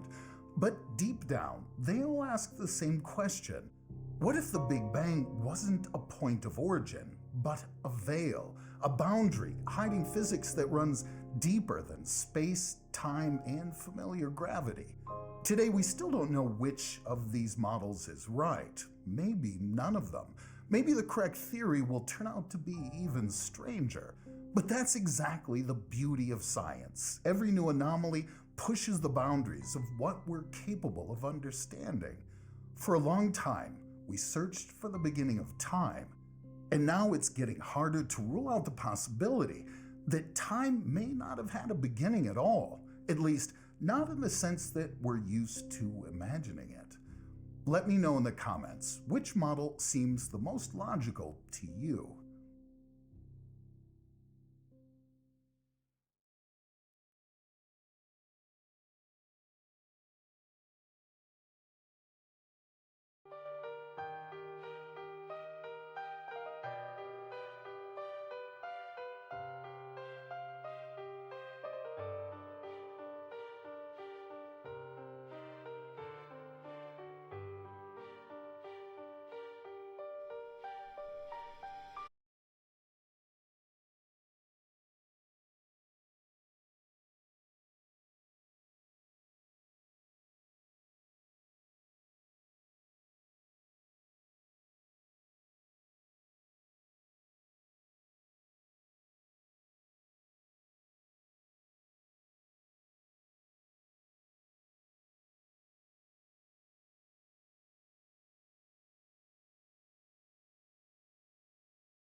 Over. A highway takeover. Oh my God. All highway access, all reasonable force will be utilized. Jesus. Chemical munitions to deny this access. Use chemicals? It's good. When hundreds of protesters tried to storm a major interstate, the police had one job: hold them back or watch the city descend into chaos. That's right. What right are you losing? Like, what's the right to stand in the road? What about somebody's right to drive around? What about that? I'm not doing nothing. There you go. There you go. On June 14th, 2025, in Denver, Colorado, thousands had spent the day marching peacefully as part of the nationwide No Kings protests. There had only been one arrest, and by 4 p.m., most had gone home. But one group wasn't done. They had plans to storm the I-25, the main road running through the... I do really think that, by the way, this is just like one thing, is like, I really think we need to have our guys wearing shit like this. Like, can you imagine the aura of like 100 police officers showing up like this? Oh my God. Oh. Part of Denver. If they made it to the highway, it would mean stopping traffic, risking lives, blocking emergency vehicles, and handing the crowd an open interstate with no way to contain. That's the thing too, is that like, whenever you create a traffic buildup, you do delay emergency vehicles, even if you do so indirectly. Because like, you guys know, like, here's a good example. Like, you look up here, how many of you guys, like, let's say there's road work being done right here, and then it's really hard to even get in or to get onto the highway. Like, let's say this merges on, it doesn't merge on, I see. But like, let's say it merges on, and like, even merging is like, everybody's stopped even from here. So like, it creates a delay in like, there's like a, like an after effect. It's like a ripple effect whenever you fuck up traffic. Them. Police had been positioned just in front of the on-ramp on Osage Street, essentially serving as the last line holding the crowd back. If that line gave way, nothing would remain between the protesters. Hello, info person. This is Anton, and today we're going to be discussing. You block up one thing, it fucks everything up. If that line gave way, nothing would remain between the protesters and the highway. This is the Denver Police Department. You will be denied all highway tanks. access. Bring in the tanks. Turn and march away from the highway. This is the Denver Police Department. All reasonable force will be utilized, including chemical munitions. Turn and march away from the highway. This is the Denver Police Department. You will be denied all highway access. Good. All reasonable force will be utilized, including chemical munitions.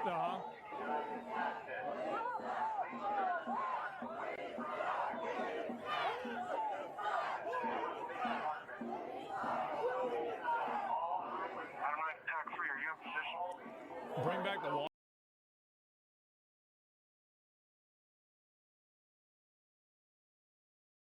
water cannons. I wouldn't use the water cannons. Who do you serve? Anarchists, great.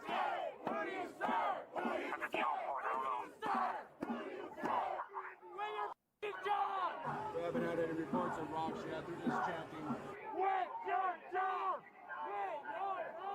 If they take a rock, I'm going to do unlawful assembly. If they do more rocks before it's complete, we'll do smoke.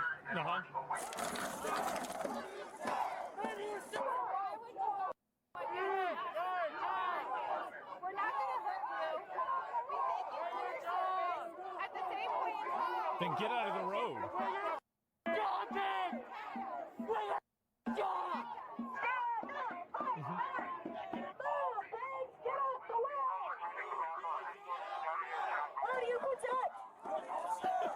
Is she really reading her? She's reading her chants off of her phone? Oh my God, look at this. Look.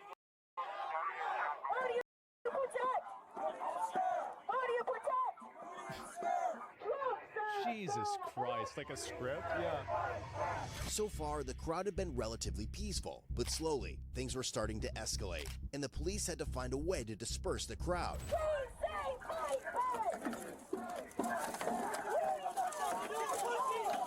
Oh my God. District 1 team, are they trying to push through your line? I'm going to start with unlawful assembly.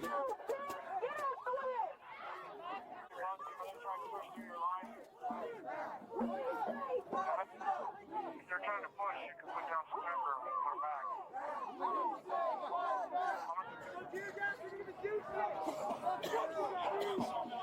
Yeah. Ready to arena boss mechanics? Yeah. Let's go cigarette side of the night. Fuck you. Turn me back, I dare you. What are you gonna do? Shame to your self. Uh-huh. Back the up. Back up. Hold that line. No cops. No ice. No cops?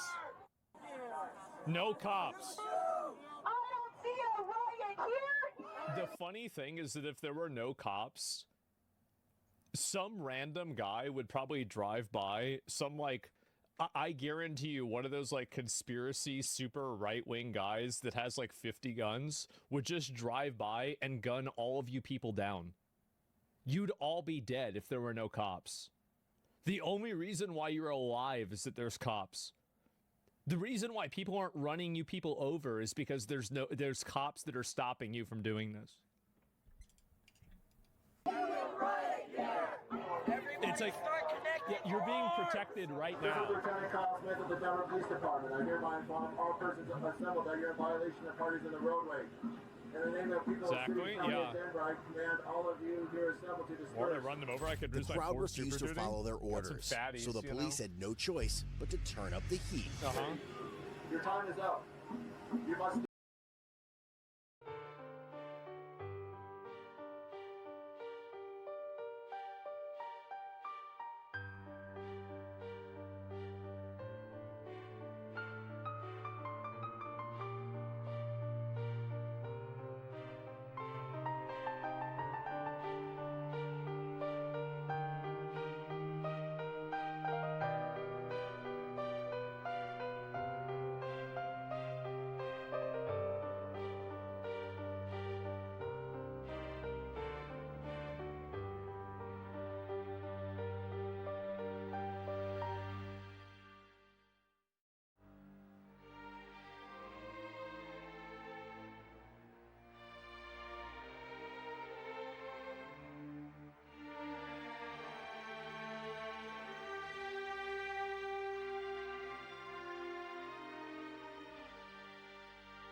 discussing a fascinating detective story unfolding in the satellite galaxy of the Milky Way, the Large Magellanic Cloud. And in this case, it involves a mysterious flicker of light that suddenly surprised and excited a lot of astronomers because it potentially offered us at least one solution to the mystery of dark matter. But this recent reanalysis we're going to be discussing right now potentially disproves most of this and basically explains everything in an entirely different way. A way that does not involve dark matter or anything else mysterious, but instead involves just a really strange star.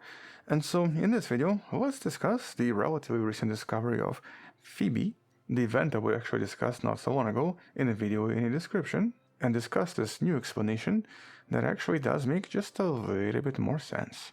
But first, okay, so what exactly happened here, and why was this so exciting? And well, the original data is from approximately 6 years ago. On December 18th, 2019, astronomers using the Dark Energy Camera, also known as DCAM, collected data from this very distant object that was kind of ignored and not analyzed until relatively recently. Here, a single faint star in the Large Magellanic Cloud essentially did something like this. It got a little bit brighter for approximately 1 hour before returning to its original state. And since it did not resemble a supernova or a classical nova, or even a typical solar flare, researchers wanted to find out what exactly produced this because they suspected that it was basically a gravitational lens. With a team of researchers from Swinburne University, led by René Key, eventually analyzing this event and giving it a nickname Phoebe, which they essentially explained as a gravitational microlensing event involving some kind of a relatively small object because the event was so quick. And here, because the gravity itself was acting as a lens, and because the gravity was bending the light rays, producing the magnification, in the study they were able to work out its true mass. And that's of course where things got a little bit intriguing and somewhat mysterious. Because of the short duration of the event, which basically only lasted for 60 minutes, the mass of this object had to be relatively small. As a matter of fact, this was one of the faintest such signals ever detected. And so based on the time frame, they calculated that whatever was creating this lens and passed between the distant star and us was only maybe about 3 lunar masses in total, which would make this one of the smallest such objects ever found.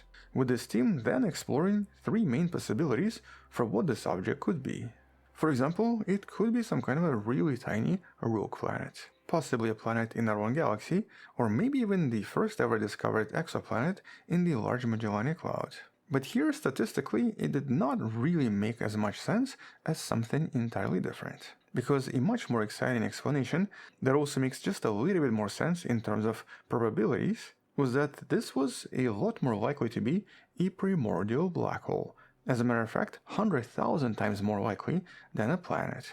And these types of primordial black holes of planetary or lunar masses were also predicted by Stephen Hawking back in 1970s. And he actually used them to explain what we refer to as dark matter.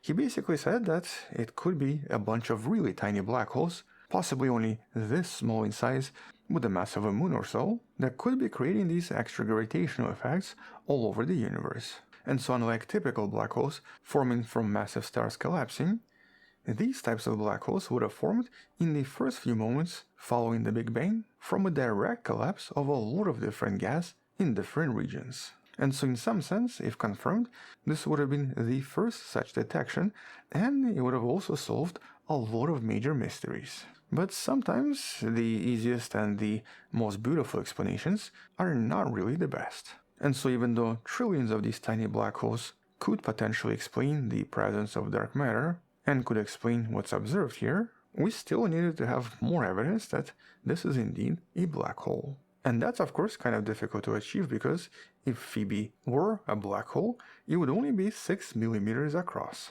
which means that detecting something very similar would be extremely challenging. But this is where this new reanalysis comes in and essentially explains things with a slightly more grounded approach, and unfortunately also makes just a little bit more sense. And so here in this recent study from the Astronomical Observatory in Poland, a team of scientists tried to independently verify some of these propositions and unfortunately did not agree with most of them. And here, this team is actually really important because they technically have the longest running and one of the most important projects when it comes to gravitational lenses.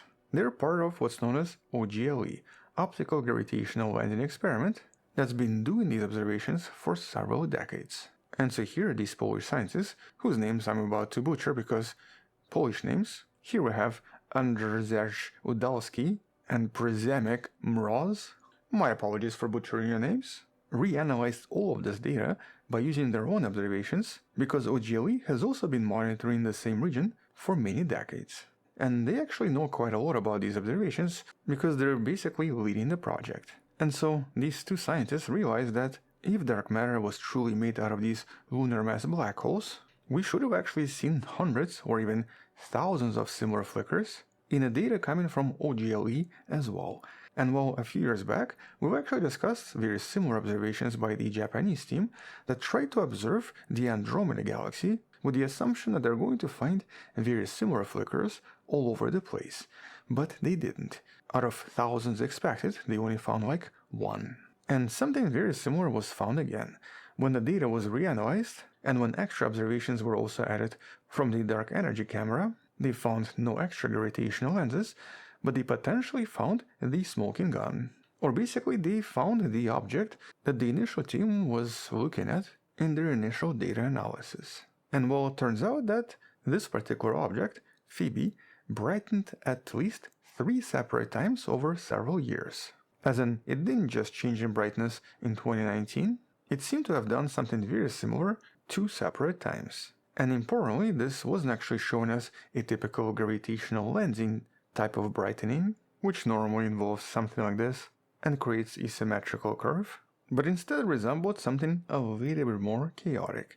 And on top of this, based on decades and decades of observations, scientists know that gravitational lensing events are actually exceptionally rare. A gravitational microlensing event is a kind of a one-time occurrence that potentially happens once every million years for each individual object. And so in this case, a black hole or a planet drifting through space is not actually going to circle back and lens the exact same star weeks or months later. Yet in this case, Phoebe brightened several times in just a few years, suggesting that this is not a lens at all. Or basically, this is not a gravitational lens, not a black hole, not even a planet passing in front of a distant object. So what is it then? Well, it's something way more common and something that we've seen many times everywhere. Here the evidence now strongly suggests that Phoebe is just an ordinary variable star. A star that might be doing something like this. It's your basic twinkle twinkle little star. It's a star that changes in brightness with potentially somewhat regular periods, and very likely due to a lot of internal physical processes. With the team from Poland pointing out that this is a common trap in astronomy, especially when you only have a few days of data. And that's because, apparently, a natural flicker of a star can easily resemble an extremely rare 1-hour microlensing effect, because they do last for approximately 1 hour, and the star in this case brightens and dims at around the same time, essentially producing a curve that does resemble a microlensing effect. And so their study is now nicknamed Phoebe, a mirage of a primordial black hole. And so this is most likely the correct explanation, and unfortunately moves us a few steps back when it comes to explaining dark matter, or when it comes to trying to find primordial black holes somewhere out there. But of course it doesn't mean that they don't exist. They might still be hiding all over the place, but might be also very difficult to find and very difficult to see. And in case you're wondering why any of this matters, and especially why this particular study matters, this is once again a really important reminder of the fact that this is exactly how science usually works. Someone proposes a bold idea, and then we try to test this against more data and other explanations that might make more sense, with the truth eventually coming out and becoming a fact. And so here the story of Phoebe teaches us at least 2 important things. First, it tells us that the long-term monitoring is actually extremely important. Or basically, to tell the difference between a passing black hole and a flickering star, we need months or even years of observations, and just having 5 nights of observations is unfortunately not enough. Second, it also tells us how extremely sensitive our telescopes are now, because even though Phoebe is a variable star, the fact that we can detect such 1-hour changes in a star 160,000 light years away from us is absolutely mind-blowing. Once again, this star is in a different galaxy, and we're able to see minute changes from super far away.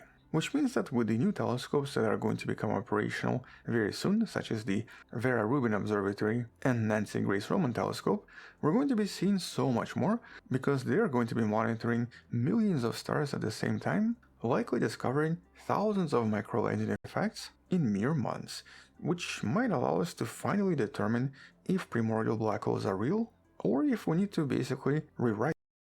I have what is officially known as an addiction problem. While I haven't been professionally diagnosed, I think all of the symptoms and signs are abundantly clear. But I just disagree with that nomenclature. I don't subscribe to the idea that it's an addiction problem. I prefer to call it an addiction blessing. And as you can probably tell, this old Florida homunculus ain't looking to change it. You see, on the totem pole of addictions, you have your standard ones everyone's familiar with. You've got alcohol, porn, drugs. But what a lot of people don't mention is at the very top, sitting on the throne above all the others, is an addiction far more insidious and, let's be honest, far more embarrassing. Trading card addiction. And that's what I have. Trading card addiction. And that's what I...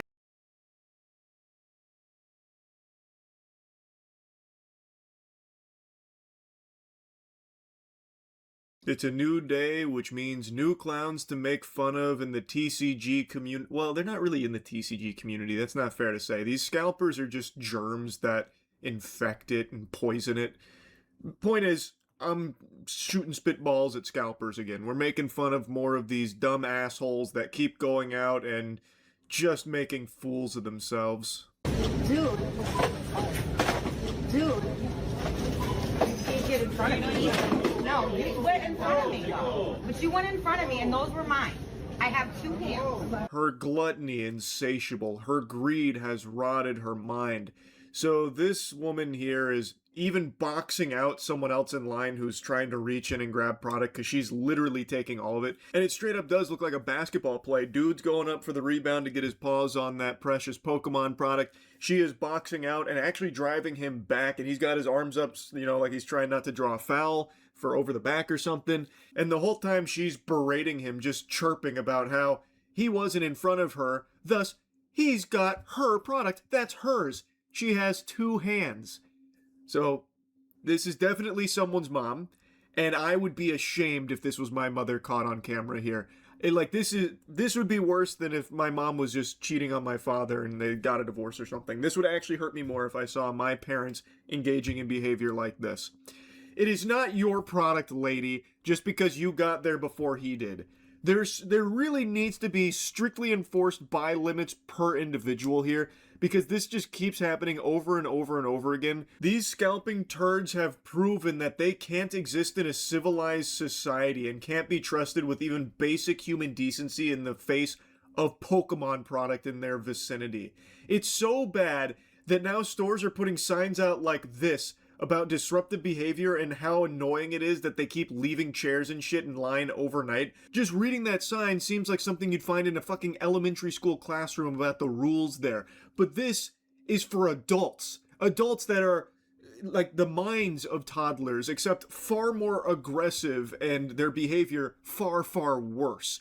So they even have to say at the end of the sign that if you don't follow these rules, we're going to delay selling you the Pokemon product. Which, I mean, that's like 9/11 to scalpers. Like, anytime Pokemon product is delayed or, heaven help us, out of stock, all hell breaks loose. They start fighting and fucking. We've seen multiple times guns now. It's just pure pandemonium and chaos when it comes to Pokemon. And like I said, there's a lot of signs popping up at places that are hot spots for these scalpers to camp out because it's just so out of control. They also fight in line constantly too. Don't play with me. That's typically how. Don't play with me. All right, go ahead. You'll be all fine. No, you're right. I'll be nice, okay? I'll be nice, she says, as she continues to fully clear the shelves of Pokemon in front of all of the other people that are waiting there for it. Now, of course, my heart doesn't really break for those also in line, because I have no doubt they too are scalpers as well, who are just now getting salty and upset that she's beaten them to the punch and she's the one that's getting the kit and caboodle here of all the product. But still, just degenerate garbage here from someone's mama. Mommy out here is now grabbing all this Pokemon product to try and flip on fucking Facebook Marketplace or whatnot or something. No, because that upset me. Don't upset me, please. That was very rude. Now I'm gonna pull you. Come on, go. Go ahead. Why are we in? I know how to it count. Don't go like that. 1, 2, buckle, motherfucking shit.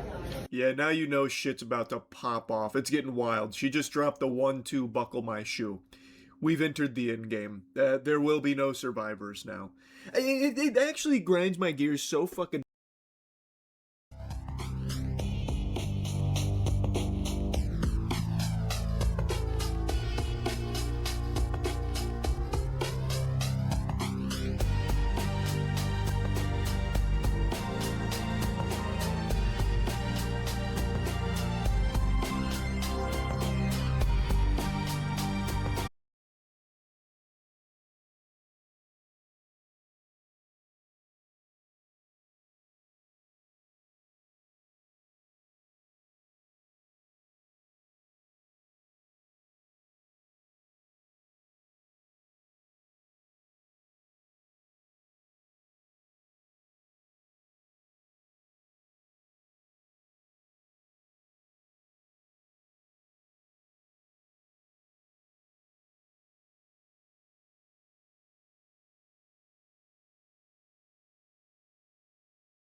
much just greases my cheeks. Listening to her feel so self-righteous, like she's got the moral high ground, she's the moral authority, like, you are very rude. I'm just here shopping, buying all of this Pokemon product to ensure none of you have it, and you're very rude for trying to take one.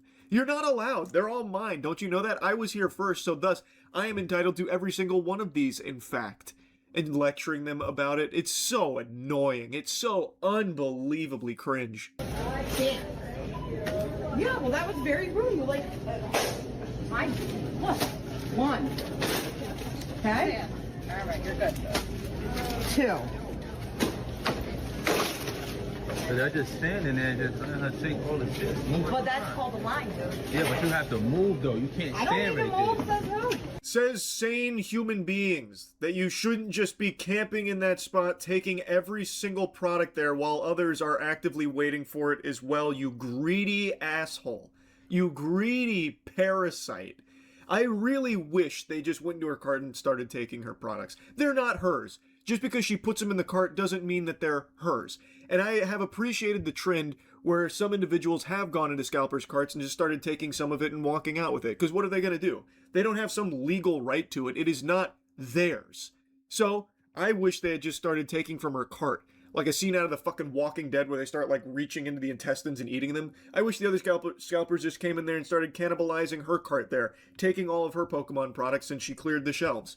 It's just so dumb, man. It's so out of control. And further evidence of that is just how many ancillary scalper-adjacent things are being spawned here from this Pokemon hysteria. So this is the Machamp's Mentorship Cohort 2, so this is the sequel, the Electric Boogaloo here. They're coming back around for second breakfast, so what this is a program that you pay thousands of dollars for, and they'll teach you how to make money off Pokemon cards. A few good decisions in the Pokemon space can compound into thousands of dollars, or subscribers. We can help you make more of those good decisions sooner and more often. For the low, low price of $2,500, by the way, if you want their masterclass, which I know might sound like an alarmingly high amount of money, but look at the value you get from it. You're losing money not signing up, really. This is a beginner program designed to turn beginners into intermediates in under 12 weeks rather than 12 plus months, drastically reducing analysis paralysis and known mistakes that cost time and money. The topic selection and depth may feel too basic for folks who have vended more than 5 card shows and or have already sold over 50k of Pokemon cards in a 12-month period. So no doubt this is going to jumpstart your business in the Pokemon space. This is going to send you right to the fucking moon here. Real quick, I want to slide a fun tiddlywink of lore here before going deeper into this absolute dogshit program for an outrageous price tag. The seemingly main guy behind it, Jarchomp, he's a YouTuber who, before getting into this Pokemon space, actually had a 6-figure salary. He had a very high-paying job, which he quit to pursue Pokemon. So he had a huge advantage entering the space, by the way. So you'll pay $2,500 for his infinite wisdom here, when really step 1 is be rich. Genius. That's how these garbage-ass courses always go, where they charge an exorbitant fee for their tutelage, and they make their money off you being that idiot that bought into the course, and they just give you like simple tools and the basics, when really they themselves in this space already just had a big advantage over you where you're starting. So good luck. Now let's say you're not willing to fork over $2,500 per person. Well, they at least have the Creator Accelerator for a measly $1,000 per person, and this offers some incredible benefits, which is only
likely to be valued whether you've never posted a video before, posted a bunch but aren't seeing results, seen some success in content already and want to deepen your knowledge or understand how to move past a current plateau.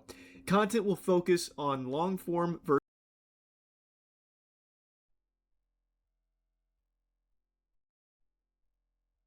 now. Clear on that, fellas. Hold the line.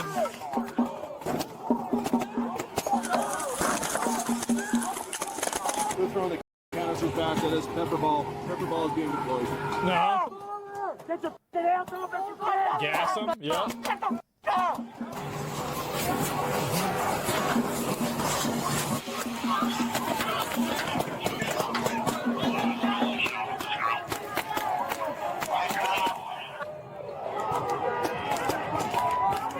The gas was effective in pushing the crowd back and creating distance between protesters and police. I bet it was. But it also raised tensions across the scene, leaving many people frustrated, agitated, and more confrontational than they had been moments earlier.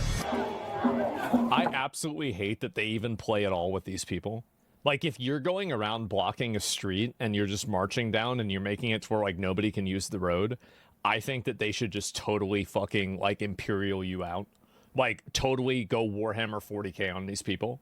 Get rid of them, send in, like, whatever militarized police that you need, and then tell them, like, if you don't get out of the street, you're getting moved out of the street in 30 seconds. That's what I think it should do. Yeah.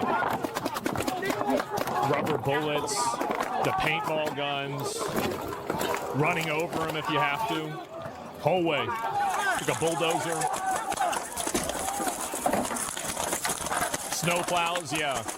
Snowplows is a good idea. I like that. The crowd is now starting to spread out, and the cops are worried they can't hold everyone back. So they call in reinforcements, hoping they make it to the scene in time. You're insane? That's way too soft? I know. I'm a nice guy. I'm a really nice guy. Think about how much money gets spent on having to do this, too.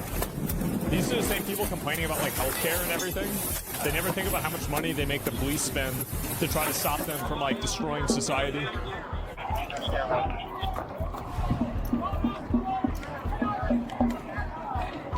What would Genghis Khan do about the situation? Well, there wouldn't be any protesters.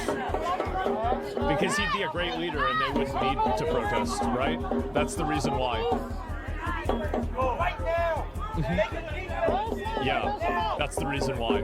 Push it back! If that's where y'all stop it, stop right there. Don't stop right there. Sure, your mother's very proud of you guys. So is your family that fought World War II. I love this narrative. These people think that all of the guys that fought World War II would be the ones that were supporting them. Like, how dumb do you have to be?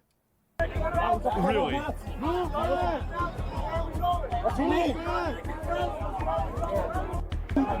have no clue. Yeah.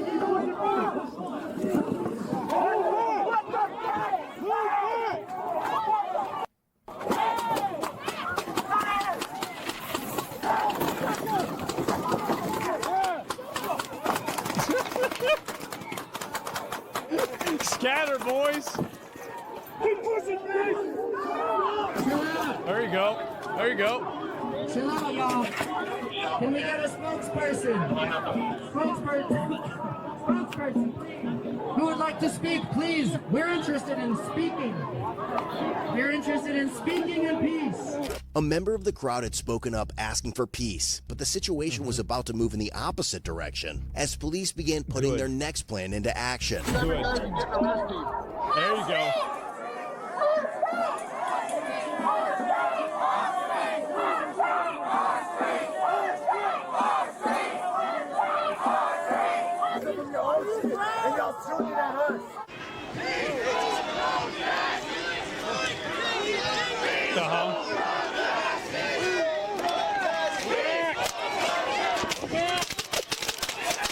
Peaceful protest.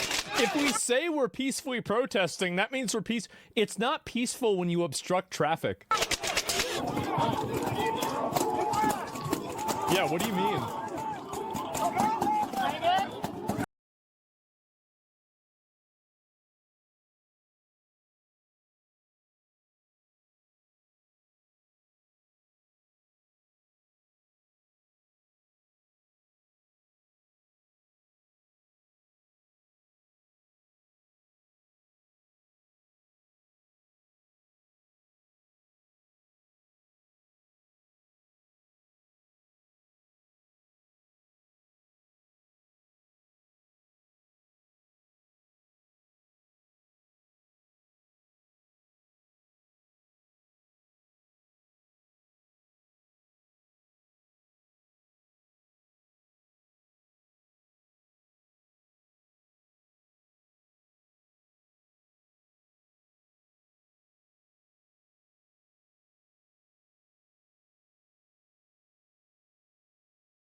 I would love for martial law to lose all these people so badly.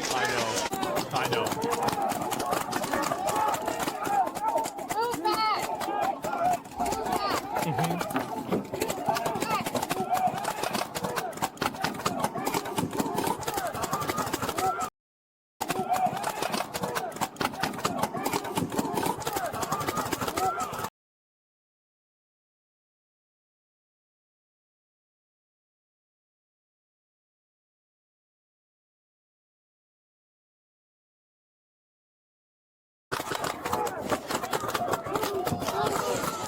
By the way, I think the police completely mismanage these situations. I think that the entire way that they handle rioters is like a huge mistake.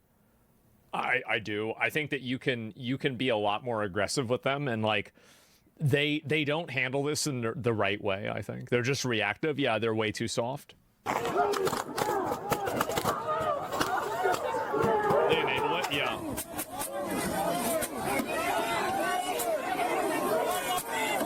They're scared of the reaction? Why? They're the ones that have the guns. Yeah, what do you mean? What are they going to do? Move to the right. Shift to the right. We need help on our side.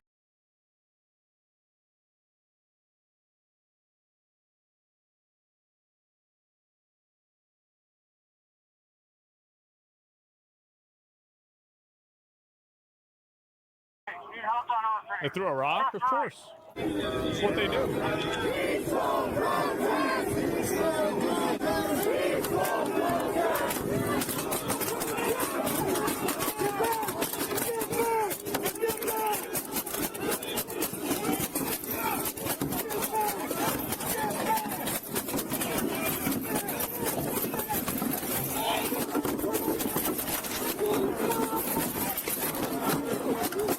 Oh my God. Look at him. Look at him go. Holy shit. Look at all that.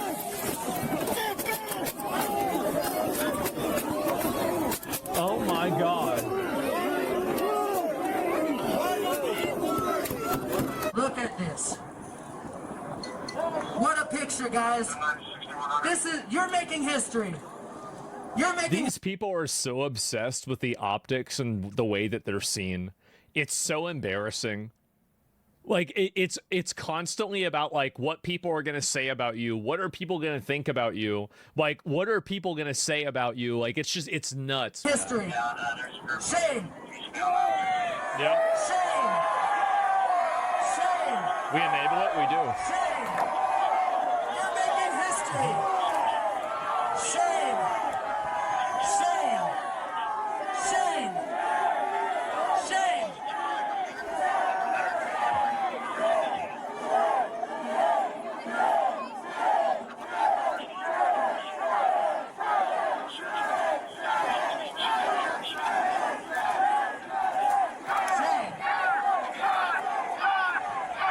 Making history? Yeah. Yeah, they're all going to remember when a bunch of retards... officers on the left side lost personnel and continued dealing with rocks from the crowd, that part of the line began to weaken. With fewer options available, police